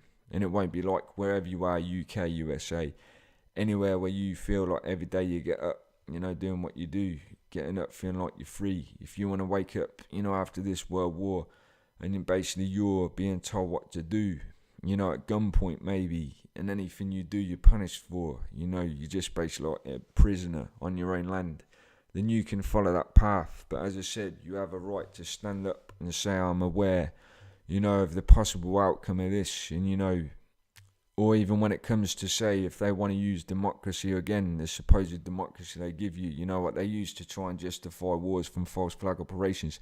If this thing comes along and they're saying there's going to be a world war, we want, you know, US citizens, UK, you know, we want to ask you if we can go to war with Russia, China, North Korea, whatever, you know, there's your chance to say no. You know, for once, turn around and say, no, we don't want this war. You know, wars are bad. There's nothing good going to come from it. And you can stop that yourselves as citizens. But you have to, you know, that question never comes along, you have to actually say that. Or you can just follow this path and walk yourself into your own doom. You know, it's illogical and it's very serious. As I said, you know, based on this third eye view thing, and where people were, if people are skeptical on that, simply put, you know, I have the ability to know and hear things, you know, basically premonitions of things before they happen, you know, whatever it is, you know, it's a very powerful thing. And, you know, when I, you know, what you would call a prophet, you know, someone who or whatever you want to call it, someone who sees, you know, is what's going to happen. And, you know, if you, as I said, it depends who you trust, but, you know, what I will put across as is, you know, if you want this war to happen, then you follow it. And if that question ever comes along, you know, UK, US citizens, we want to go to war with Russia, China, you know, we're asking you if we have permission, then, you know, when it comes to that, then you ask yourselves, you know, as a population, you know, what to choose. because you only get one chance, you know. And if you say we want this war, then you're basically gambling, like gambling to see what the outcome is. As I said, depending on who wins, but as I said, there's a lot of things behind that. Simply put, I'm going to try and keep this as short as possible, but there's a reason again why, basically for starters. As I said, America have been trying to disarm, and I think Israel as well, disarm North Korea of their nuclear capabilities, and Iran, but North Korea especially, of their weapons of mass destruction. As I said, because the UK and the US especially do have nuclear powers still, they still have weapons of mass destruction. Simply put, mass destruction, if they disarm North Korea with what they were trying to do, of their self-defense, it means they can't fire back, fight fire with fire if they're disarmed. And there's a reason why they're doing that. It means they already know there's a war. And when they were trying to do this, these rumors and these conflicts between Vladimir Putin especially and President Obama weren't even going on. So what does that tell you? Because that tells me that America and that especially know, and what a time with that, that there was already going to be a war, this World War III already. How did they know that before this stuff died?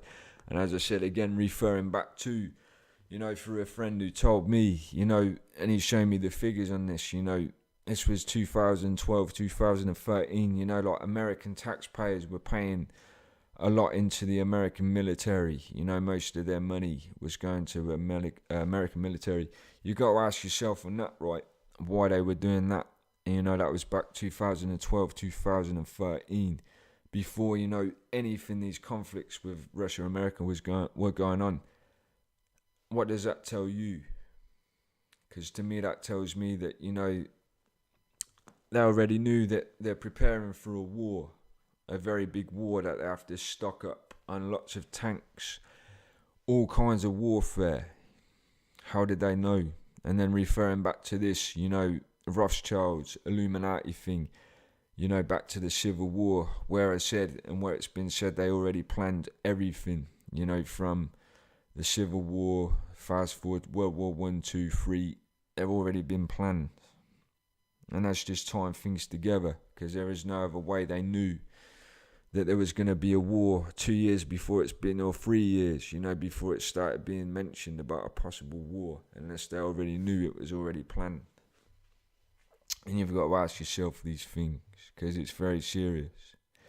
And as I said, simply put, as this thing, what David Icke says himself, the global agenda, global domination, one world army, one world government.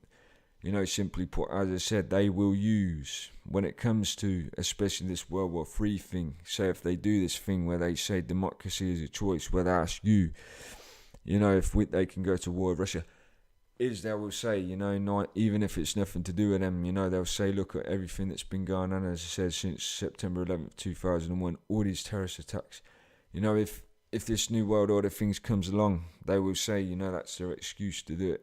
Because we've had all this stuff going on, terrorist attacks, blah, blah, blah, blah, since 2001.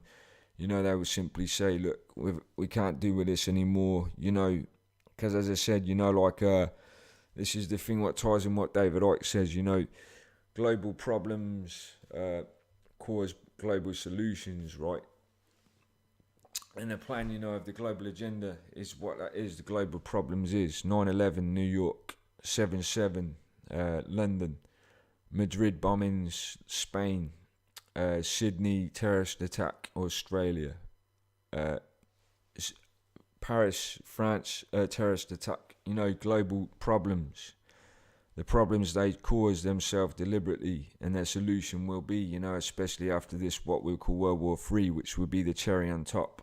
The biggest problem to top it off is the solution of a world like a new world order, basically a one world government, and that thing is, based on what David Icke said himself, the problem, reaction, solution thing, where they deliberately make the problem and already have the solution planned. They deliberately make the problem false flag attacks, and the reaction always is fear, as I said, from the public, and a world war, and that, that will be cause the biggest fear again, because as I said, the mass weapons of mass destruction says everything involved in that. You know, this is me just tying things together, using, you know, the skills I've got, and, you know, putting those things together through others' research. And if you can't see what I see, even after I explain it from my own view and that, then I have no help for anyone out there. As I said, I do condemn a lot of people out there with like racist views and stuff like that. But, you know, at the end of the day, you know, it's condemn. It's not hating people. It's just, you know, like condemning it. And, you know, I look out for everyone, no matter what their views are or whatever their, you know, whatever it is. Because at the end of the day, as I said, it is a global issue, you know, everyone across the world. And, you know, when it happens, you know, it'll be too late for everyone. And, you know, that's why I say, you know, it's up to people to make that choice, you know, to either, you know, wake up or stay asleep. You know, you only get one chance. And if you gamble, you know, of whether I was talking crap or at the back of your mind you're thinking I might be right, you know, you're taking that gamble that if whatever happens after this war, you know, ends up where you end up. And that's up to you. And that's where I leave it, you know. But it's very serious. You know, very, very serious. And I think that's what I'll leave it at. And one thing I did forget, which isn't that too serious, but you know, like cannibalism is part of this satanic cult. And you know, it's up to people if they eat meat or not. But again, it's not natural for humans to do. But you know, and even as I said, I still get tempted by eating meat because it does taste nice. It depends on your morals. But simply put, cannibalism is no different to eating animals, to eating a person. You know, when you're eating meat, you're still being a cannibal. You know, no matter how you see it.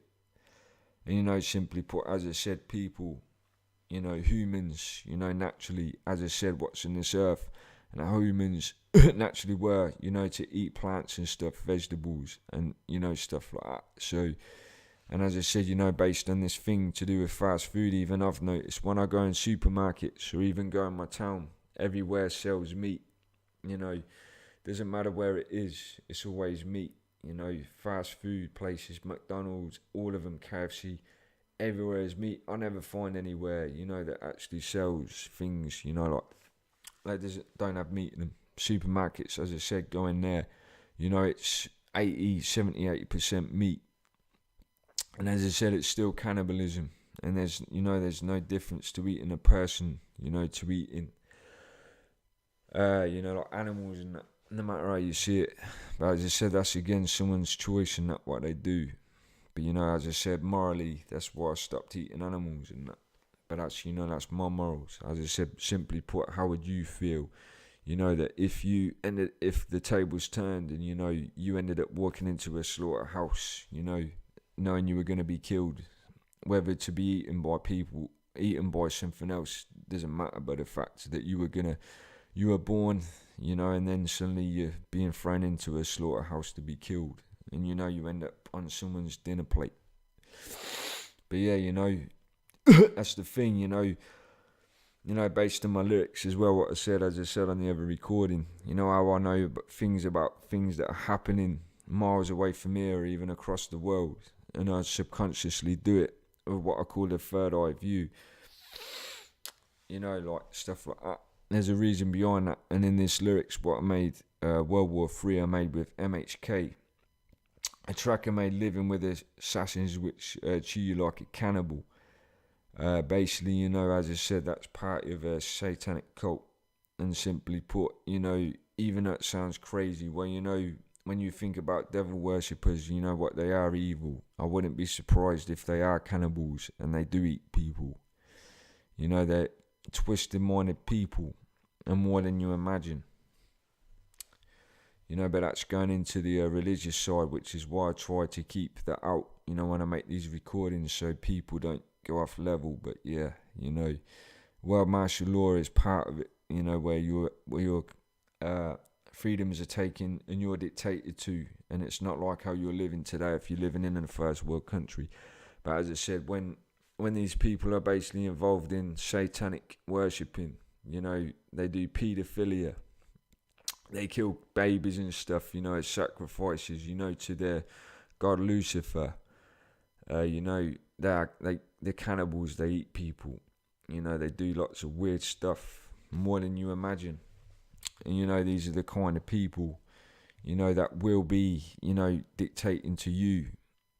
And, you know, simply put, you know, they get pleasure off, you know, doing evil stuff. That's the kind of people they are. You know, they enjoy it. You know, the type of people who enjoy, you know, they feed off fear. They enjoy, you know, basically making false flag operations to enjoy more, you know, by getting soldiers and that to go over to countries to kill people. You know, they're the kind of people they are. But the thing is, they're not to be feared. And this is where people get that lay in. A lot of people see those people as, you know, to be feared. I know they're twisted minded, but the thing is, what you've got to realise is these people fear when, you know, I try not to go too deep in religion, but they are the Antichrist. And they fear good men. And they fear good, you know, goodwill. And people who are good. But you know what they do is they basically project their own fears onto other people. Whatever they do. You know, what they would fear to be done to them. You know, by putting it on other people. But they give away what they fear themselves. But yeah, they do fear God. And which is a reason why, you know, they praise the Antichrist himself. Why they're against God himself. Because deep down they fear him. So, you know, if you're a good person, never fear them. But all you need to know is you need to know these people. If you want them, you know, to, you know, do what they plan to do, whether you follow me on that or don't, you know, that's up to you. But, you know, it'll be the doom of everyone when it comes to it. And, you know, it'll be too late. You'll be caught with your pants down. And I won't be that kind of person, if I'm dead or alive, to sit there laughing, saying I told you. You know, all I simply put is no laughing, who was right, who was wrong, is I tried to help you. And you decided not to, you decided not to listen. I tried my best, so, you know. So, you know, I'll try and sign out. It's about 1 hour, 25 minute long recording. But yeah, you know, simply put, you know, I've put my life on the line with this situation. And I know I've simply put that. Who knows if I've got prices on my head over it. But, you know, I know I put my life at risk every day. And, you know, I've put myself in danger. But, you know, I've done it. You know, I try not to get too emotional about it. Or try and get too soft. But simply put, yeah, I've sacrificed, whatever you call it. You know, put myself at risk just to try and preach this out for everyone. You know. And if I can do that to help the world or wake people up for this, then it's worth it. So, you know, because simply put for so much shit, and, you know, based on what I discovered, as I said, you know, like all the shit that I discovered about, you know, my local police, the government, all that shit that I've been shat on without realising it until, you know, after my birthday. You know, it made me more willing to speak out about it, you know, because as I said, simply put, based on that theory that if I had worked for him, I still would have ended up dead anyway. So, you know, I've got nothing to lose. And what I've got to gain from this propaganda, as they call it, is to save everyone out there by trying to wake them up. And that's what I'll leave, you know. I'll be your shepherd, and you can be the sheep. And you can decide who you follow. As I said, you follow the people who are evil. They'll lead you into the slaughterhouse, into your death's doom. Or you can follow me, the shepherd, you know, and I'll lead you to your freedom. And I'm just using my words as weapons, no violence. Again, you know, these people use violence, you know, as to way to, you know, to resolve conflicts. I just use peace and words as weapons. So yeah, that's where I'll leave it. And I'll try to keep this video as short as possible. But, you know, I hope you listen and I hope you think about it.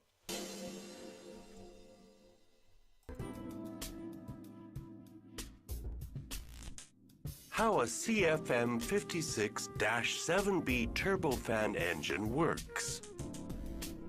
To make an aircraft move forwards, we need a pushing force or thrust, which we create by making the air accelerate between the front and the back of the engine. This is basically done by the large fan at the front of the engine, through which air passes at a high rate. These are the various components of the CFM 56-7B. The fan, which is a large diameter propeller. The low and high pressure compressors with 12 stages, which, step by step, increase the pressure of the air as it flows through them. The combustion chamber, in which jet fuel is mixed with air and burned. The high and low pressure turbines, in which the pressure of the hot gas is reduced as they drive the compressors and fan. There are 5 turbine stages, 1 high pressure and 4 low pressure. And finally, the exhaust assembly. The CFM 56-7B is a high bypass ratio engine. The primary flow passes through the combustor, while the secondary flow passes only through the fan. 80% of the engine airflow, accelerated by the fan, is directed into the bypass duct and provides 80% of the engine's thrusts. The primary flow passes in succession through the compressors, the combustor, and the turbines, before being ejected rearwards through the exhaust assembly. The air is compressed in the low and high pressure compressors, and its temperature can reach 450 degrees Celsius, after which it enters the combustor, where fuel is injected and ignited. Burning the mixture of fuel and air brings the temperature up to 1700 degrees Celsius.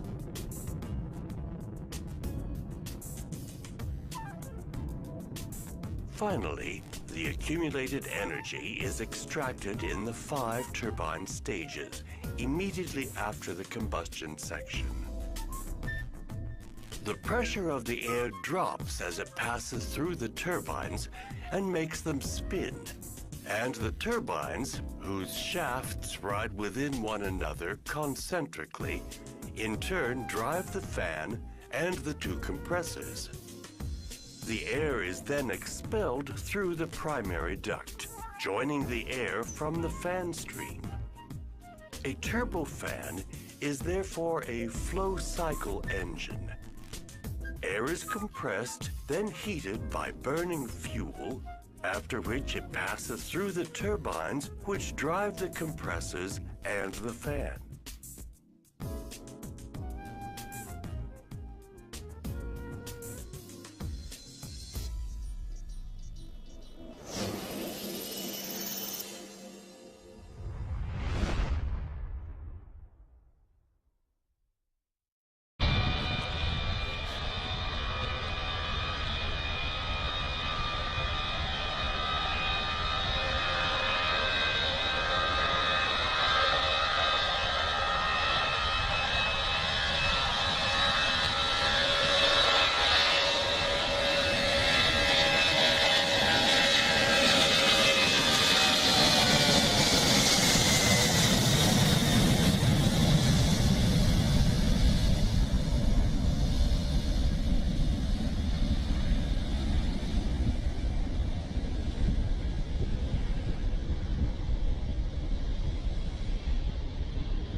This goes in here like this. Now we're going to work as a team. I'm going to hold it here. You're going to put some pressure inside. Ready?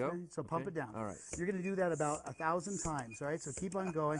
This is an area of high pressure, and as you're pumping it in here, we have high pressure, right? That high pressure is causing those molecules to now start to heat up. I think you're good. You ready for this? Watch this. Don't take your eyes off the bottle. Watch. 3, 2, 1. Oh, sure enough. Isn't that amazing? That is amazing. And there is your cloud in the bottle. Instant cloud. So we had all of those particulates, that were in there, and we had the moisture that was there condensed.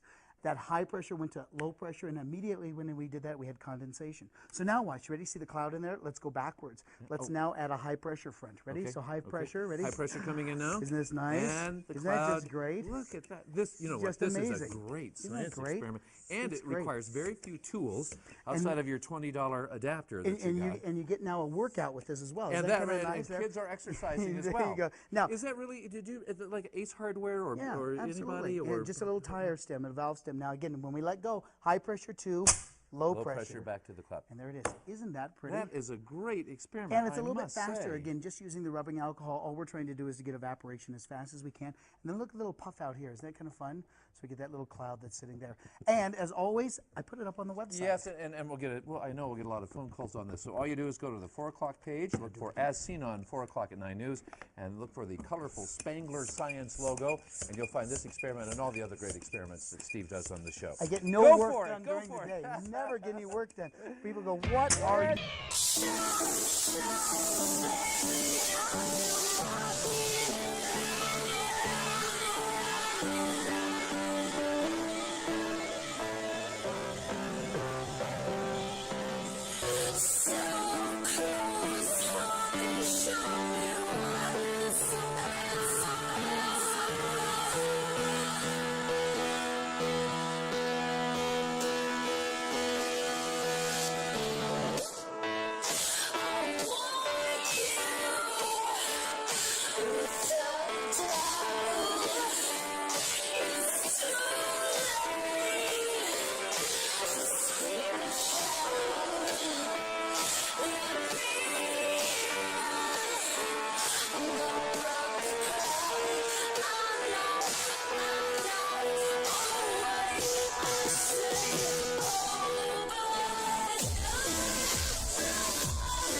This is pretty typical.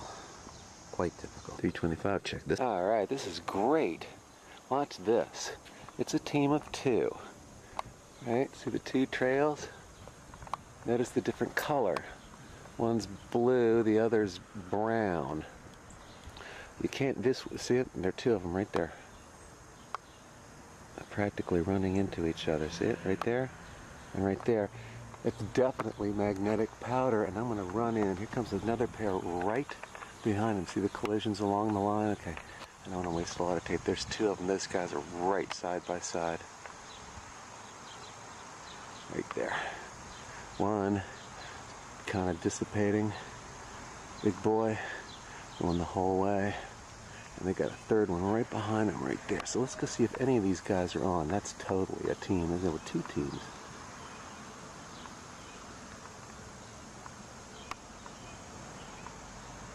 Two different types of trails. See, one left is the magnetic on the right side, that pair, and then the one right next to it, the different coloration, that's your cloud making material. So let's go check in. Check it. See the different coloration? Like right next to each other, that's brownish and that's white. And then you can tell, you can actually see the shadow of the jet on the white slime, so it shows you they're right exactly there. Alright, that's a pretty good catch. Still not dissipating the other one. Right? How come one, you know what I mean?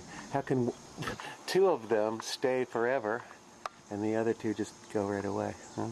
They're right all together. Just ran right inside. There we are. Hallelujah. There we go. Rome, Charlotte. There it is. U.S. Airways. This one. We don't have the pair, just one. Here's another one that might be one of them. From New York to Charlotte. It's right over me, so that's one of them. But their partners are not present. Is it 32, but it's not that guy. That's not the right path. Both the ones that we do have on, they had both had partners. They're both U.S.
Our next speaker is Dr. Rosalind Peterson. She's the California president and co-founder of the Agriculture Defense Coalition, formed in 2006 to protect agricultural crop production from uncontrolled experimental weather modification programs. A very interesting topic, you know, for a non-specialized person like myself. But also very interesting in her CV that we have with you is also her extensive efforts to protect drinking water supplies from toxic chemical contamination in Martinez, California. That's a very interesting topic, of course, and I was actually wondering myself whether you can tackle whether the same experiments that you're holding in California could be extended to other world countries, particularly poor and developed countries like where we come from. Thank you. Thank you. Good afternoon, ladies and gentlemen, Mr. Chairman. It is a pleasure to be here to speak with all of you today. One of the things that I would like to say is that we are in a global drumbeat right at the moment talking about climate change and global warming.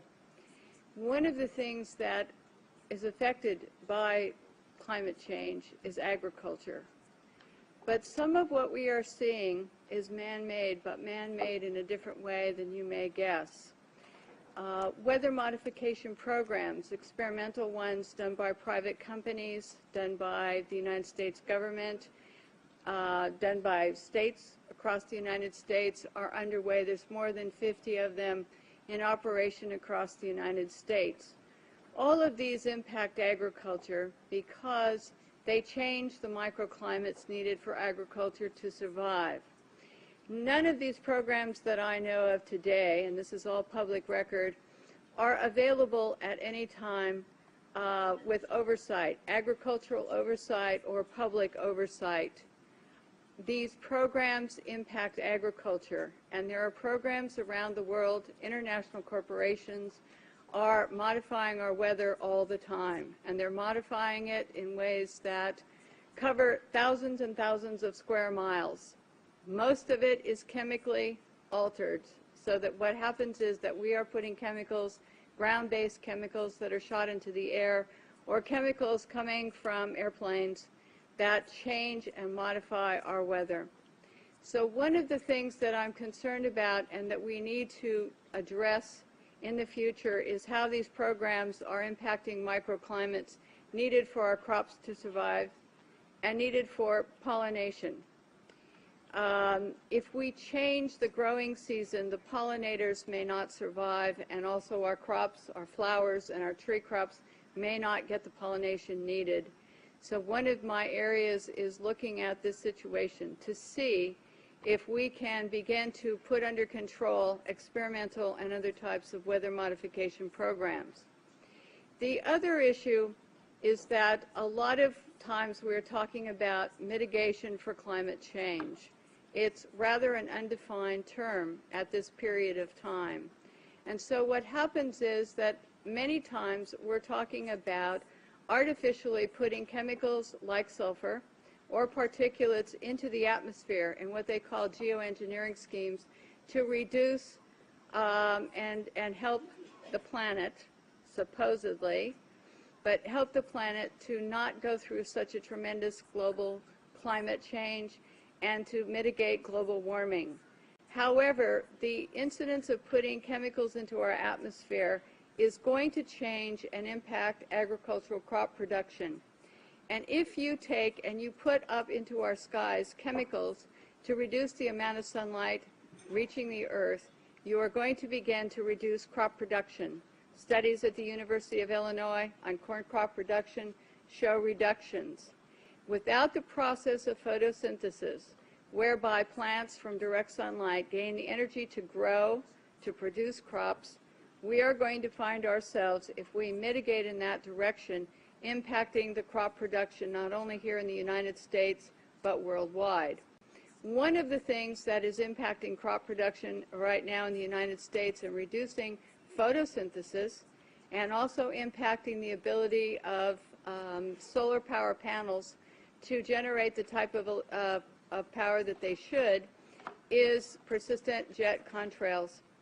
NASA talks about persistent jet contrails as exacerbating global warming because they trap warmth in the atmosphere when they produce cirrus and man-made clouds. NASA also talks about that that these aircraft leaving persistent contrails are changing our climate. And when they change our climate to the degree that one jet can leave a persistent jet contrail which will spread across our skies from what this picture up here on my left on the screen looks like, which is a trail left by a jet, that trail can expand to 4,000 kilometers and last for 20 hours. This was unheard of in the early 60s and the 70s, and it wasn't until the late 1980s that there was a change and we started to have persistent jet contrails that persist. NASA studies show that part of our global warming problem could be attributed to these types of contrails and the jets that leave them. So one of the things that we need to really look at is that jet fuel emissions contaminate our air, much as automobile exhaust. They know from scientific studies back in the 1970s that they deplete beneficial ozone in the atmosphere by releasing nitric acid, which add more chemicals to our atmosphere, which are going to get into our drinking water supplies, which are going to get into our soils, which are going to impact our trees. Our trees across the United States, many of them in many areas, especially Mendocino, Lake, and Sonoma County, are dying. They are not healthy as they used to be. And this problem, having traveled across the United States into some other areas, seeing the pictures coming in from across the United States and other countries, we're finding that there's beginning to be an impact from all of these programs and all the chemicals in our skies. And so one of the things we need to think about and work for is reducing pollution. Alan Buckman from the California State Department in Fish and Game talked about microbes, and they're important to the environment. We have at our disposal already some technologies and already the wherewithal to begin to make the planet more healthy and to put it into a different perspective. But if we go to the geoengineering schemes that are waiting in the wings, thousands of them, to put the particulates up and sulfur, then we are going to be in trouble with agriculture across the United States and around the world. It is time that we look at some different solutions that are already here, and it's time that we look at what's happening in our skies and say we don't need to add any more chemicals, we are doing enough. And what these experiments in our skies are doing with atmospheric heating and testing, we don't know, but the chemicals are showing up in our drinking water. So in closing, I would like to say to all of you and to encourage you to know that just what I showed you today is beginning to impact crop production in the United States. And we're seeing higher UV radiation that is burning the tips of our trees and our plants. We see the molds and mildews growing here, and we see all of this, and we hope that all of you will consider before you think of mitigation and just go forward with some of the plans that are being sold to you as almost a cap-and-trade situation, where a corporation like Planktos decides to put iron dust into the Galapagos Islands area. This is a proposal, may have already started, and to create algae blooms. And yes, they're saying, yes, we're going to help the environment because we're going to create these algae blooms for more oxygen. But what happens is it's going to impact the marine life in those areas. As a geoengineering plan, it is going to be sold, the credits for this, the supposed benefits, is to be sold as credits to people who want to pollute more. And here's the really awful twist to this, in my opinion, is if we sell pollution credits to polluters to ask them so that they can pollute more, we're only going to add more to our climate change and to our global warming processes. We have to say, no, we don't want money market schemes that are going to go into the ocean and change something possibly to the detriment of our oceans or our air, in order to sell credits to someone who wants to pollute more. Ladies and gentlemen, this is a consideration for all of you when you start to talk about caps and trades. when you start to talk about geoengineering plans. Fluorine compound called hydrofluorosilicic acid, and it's a byproduct from the phosphate fertilizer industry. Yes, you heard me right. Let me break this down for you. Gaseous fluoride is produced during fertilizer production. Now, it used to go straight into the atmosphere from these factories, but presently, filtration devices are used to contain the toxic chemicals, and what's extracted from the filters is then condensed into a water-based solution, which is packaged unrefined and sold to city governments for the purpose of water fluoridation. So, what if fluoride isn't good for us? Sure, it helps our teeth and bones grow, but at what cost? To understand exactly what fluoride is and how it came to permeate our water supply, we'll need to look back through history.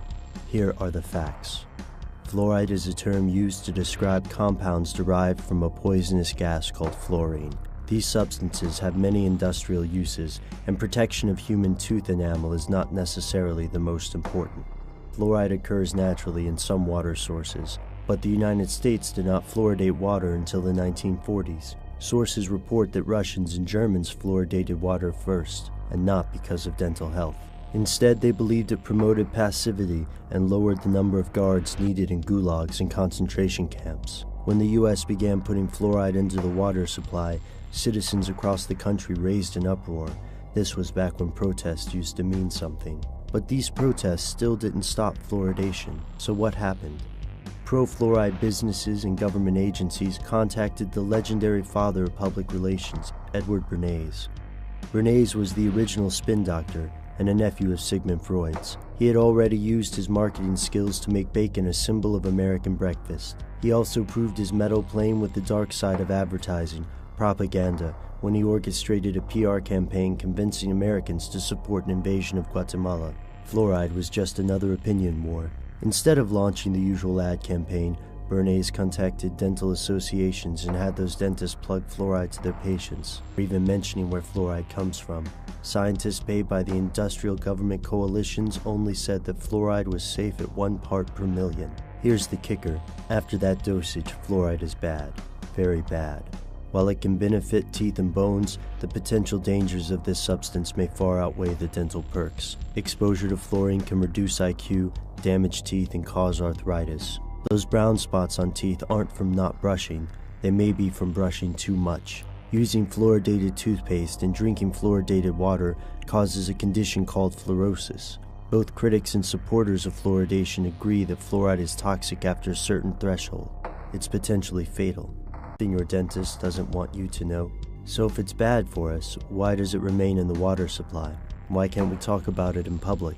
Most importantly, where does this fluoride come from? It's industrial waste. The fluoride we use in U.S. water comes from phosphate and aluminum factories. The fluoride in public water was and is not the same pharmaceutical fluoride found in toothpaste. Instead, the hexafluorosilicic acid used in our water system is a byproduct of aluminum factories, fertilizer manufacturing, and atomic bombs. Here's where it gets crazy. Conspiracy theorists don't stop with the A-bomb. For many researchers, fluoride isn't just an industrial byproduct. It's a first step toward global government and a new world order. Citing wartime accounts of Russian and German water management, some sources believe fluoridation is a scheme to pacify the common man. Researchers compare the overall effect to a lobotomy. Since fluoride collects in the pineal gland and hypothalamus, researchers think fluoride is designed to impair brain function. With a sheepish and docile public, the Illuminati will smoothly implement plans for a unified world government. No one will care about wars, foreign affairs, or political scandals so long as the television works and the water keeps running. Fluoride and the pineal gland. Up until the 1990s, no research had ever been conducted to determine the impact of fluoride on the pineal gland, a small gland located between the two hemispheres of the brain that regulates the production of the hormone melatonin. Melatonin is a hormone that helps regulate the onset of puberty and helps protect the body from cell damage caused by free radicals. It is now known, thanks to the meticulous research of Dr. Jennifer Luke from the University of Surrey in England, that the pineal gland is the primary target of fluoride accumulation within the body. The soft tissue of the adult pineal gland contains more fluoride than any other soft tissue in the body, a level of fluoride capable of inhibiting enzymes. about 300 parts per million. The pineal gland also contains hard tissue, hydroxyapatite crystals, and this hard tissue accumulates up to 21,000 parts per million, which is more fluoride than any other hard tissue in the body, e.g. teeth and bone. After finding that the pineal gland is the major target for fluoride accumulation in humans, Dr. Luke conducted animal experiments to determine if the accumulated fluoride could impact the functioning of the gland, particularly the gland's regulation of melatonin. Luke summarized her human and animal findings as follows. In conclusion, the human pineal gland contains the highest concentration of fluoride in the body. Fluoride is associated with depressed pineal melatonin synthesis by prepubertal gerbils and an accelerated onset of sexual maturation in female gerbils. The result strengthens the hypothesis that the pineal has a role in the timing of the onset of puberty. Whether or not fluoride interferes with the pineal function in humans requires further investigation. In a more recent study titled Fluoride Deposition in the Aged Human Pineal Gland, the study concludes this way. In conclusion, this study presented evidence that the fluoride readily accumulates in the aged pineal. Fluoride may also accumulate in the child's pineal because significant amounts of calcification have been demonstrated in the pineals from young children. In fact, calcification of the developing enamel organs and the pineal gland occur concurrently. If fluoride does accumulate in the child's pineal, the pinealocytes will be exposed to a relatively high local concentration of fluoride.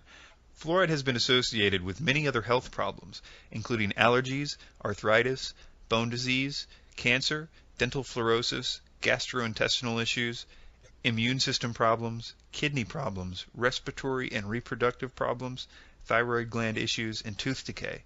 To learn more about it, go to fluoridealert.org or fluorideaction.com. There are a number of ways to reduce or even eliminate fluoride from your water supplies. The first would be activism. Write a letter to your congressman, or to your mayor, or to your governor, or to your local municipal water supplier, and tell them that you oppose water fluoridation. Unfortunately, there are only a few methods for filtering out fluoride from our water supplies. One is reverse osmosis filtration systems for our homes. Another is similar, installing a home distilling process for our home water supplies. The method that I prefer is the gravity-based Berkey-type water filters. Number one, because it's the cheapest option, both initially and over time, as the filters can last a year or more, and they can be cleaned. It's portable too, which means to me it's more versatile, and it's the only one that doesn't rely on your home water system working. Which is important because historically, in the event of a disaster, the water supplies are usually the first system to go. If you do go with this system, you will need to add the PF2 fluoride filtration elements to go with it. In the link that I've provided in the More Info section, they're actually giving away 2 fluoride filters with every purchase of a Berkey water filtration system. Don't forget to subscribe to this channel, as we will be exploring more of fluoride's effects on the human body from a scientific perspective. So if fluoride is so bad for our children, our babies, what is it doing to our pets, our other babies, our other loved ones? It poisons them. In my documentary, Poisoned Horses, Kathy Justice talked about her prize broodmares. A broodmare will drink 30 gallons of water when it's nursing, and her broodmares were the ones that became poisoned first, and because they were drinking fluoridated tap water, and that it also poisoned her dogs. So it poisons everything it comes in contact with, whether it's a dog or a parakeet or a horse. And that the horses were proven to be poisoned by a veterinarian pathologist, Leonard Kruk at the Cornell University. She sent bones from 3 different horses. One was hers and 2 were other people's that were drinking the same water. And what he did is he analyzed the amount of fluoride in the bone, and he sliced the bone up, and he did histological examination of it. And you don't have to be a rocket scientist. You can look at this and see clearly this is abnormal bone, and the only thing it causes to look like that's fluoride. And the conclusion, published in the peer-reviewed scientific literature, was these horses were fluoride poisoned. Yeah, how many pets do you hear people, having hip dysplasia? Oh, the hip dysplasia is always associated with it. The big thing that they found, which is, you hear about the dogs going crazy and eating the baby and stuff like that. Well, they had a horse that they didn't tell me about this till after I'd made the video, is that they had a horse named Sienna, which Wayne, whenever he walked by, the horse would try to take a chunk out of him. And a horse can bite pretty hard, you know, those horse teeth, they're not friendly. And Sienna turned from a mean horse trying to bite him to a lover in the space of less than a year when they took the fluoride away. And they've had this horse for a decade, but it went from a mean horse to a friendly horse, and another horse did the same. And so you can see it hurts Wayne. He says, I almost thought of selling him. But that was his How did they remove? What did they use? Well, Kathy, how did they remove it from the water? They went over and got water from the river. They got one of the farmers that would give them their allotment from the river. And B, Kathy put together a bunch of citizens who went down and made the liars tell their lies, and then they stood up and showed the lie. Is it the only way you can sell this is if you just believe the lie and then put your head down and say, well, yeah, they said it was okay.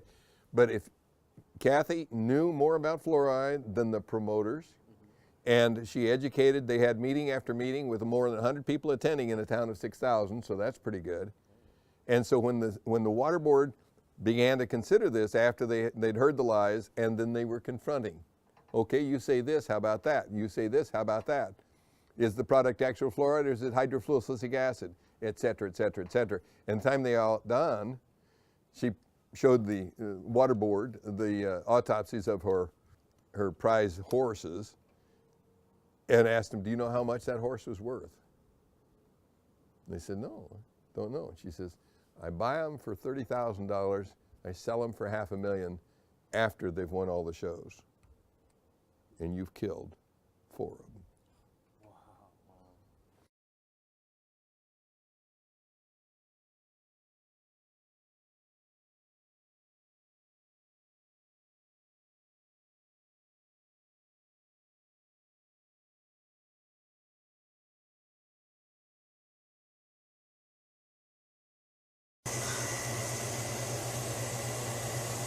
Keep smiling, kids. You got fluoride, yay.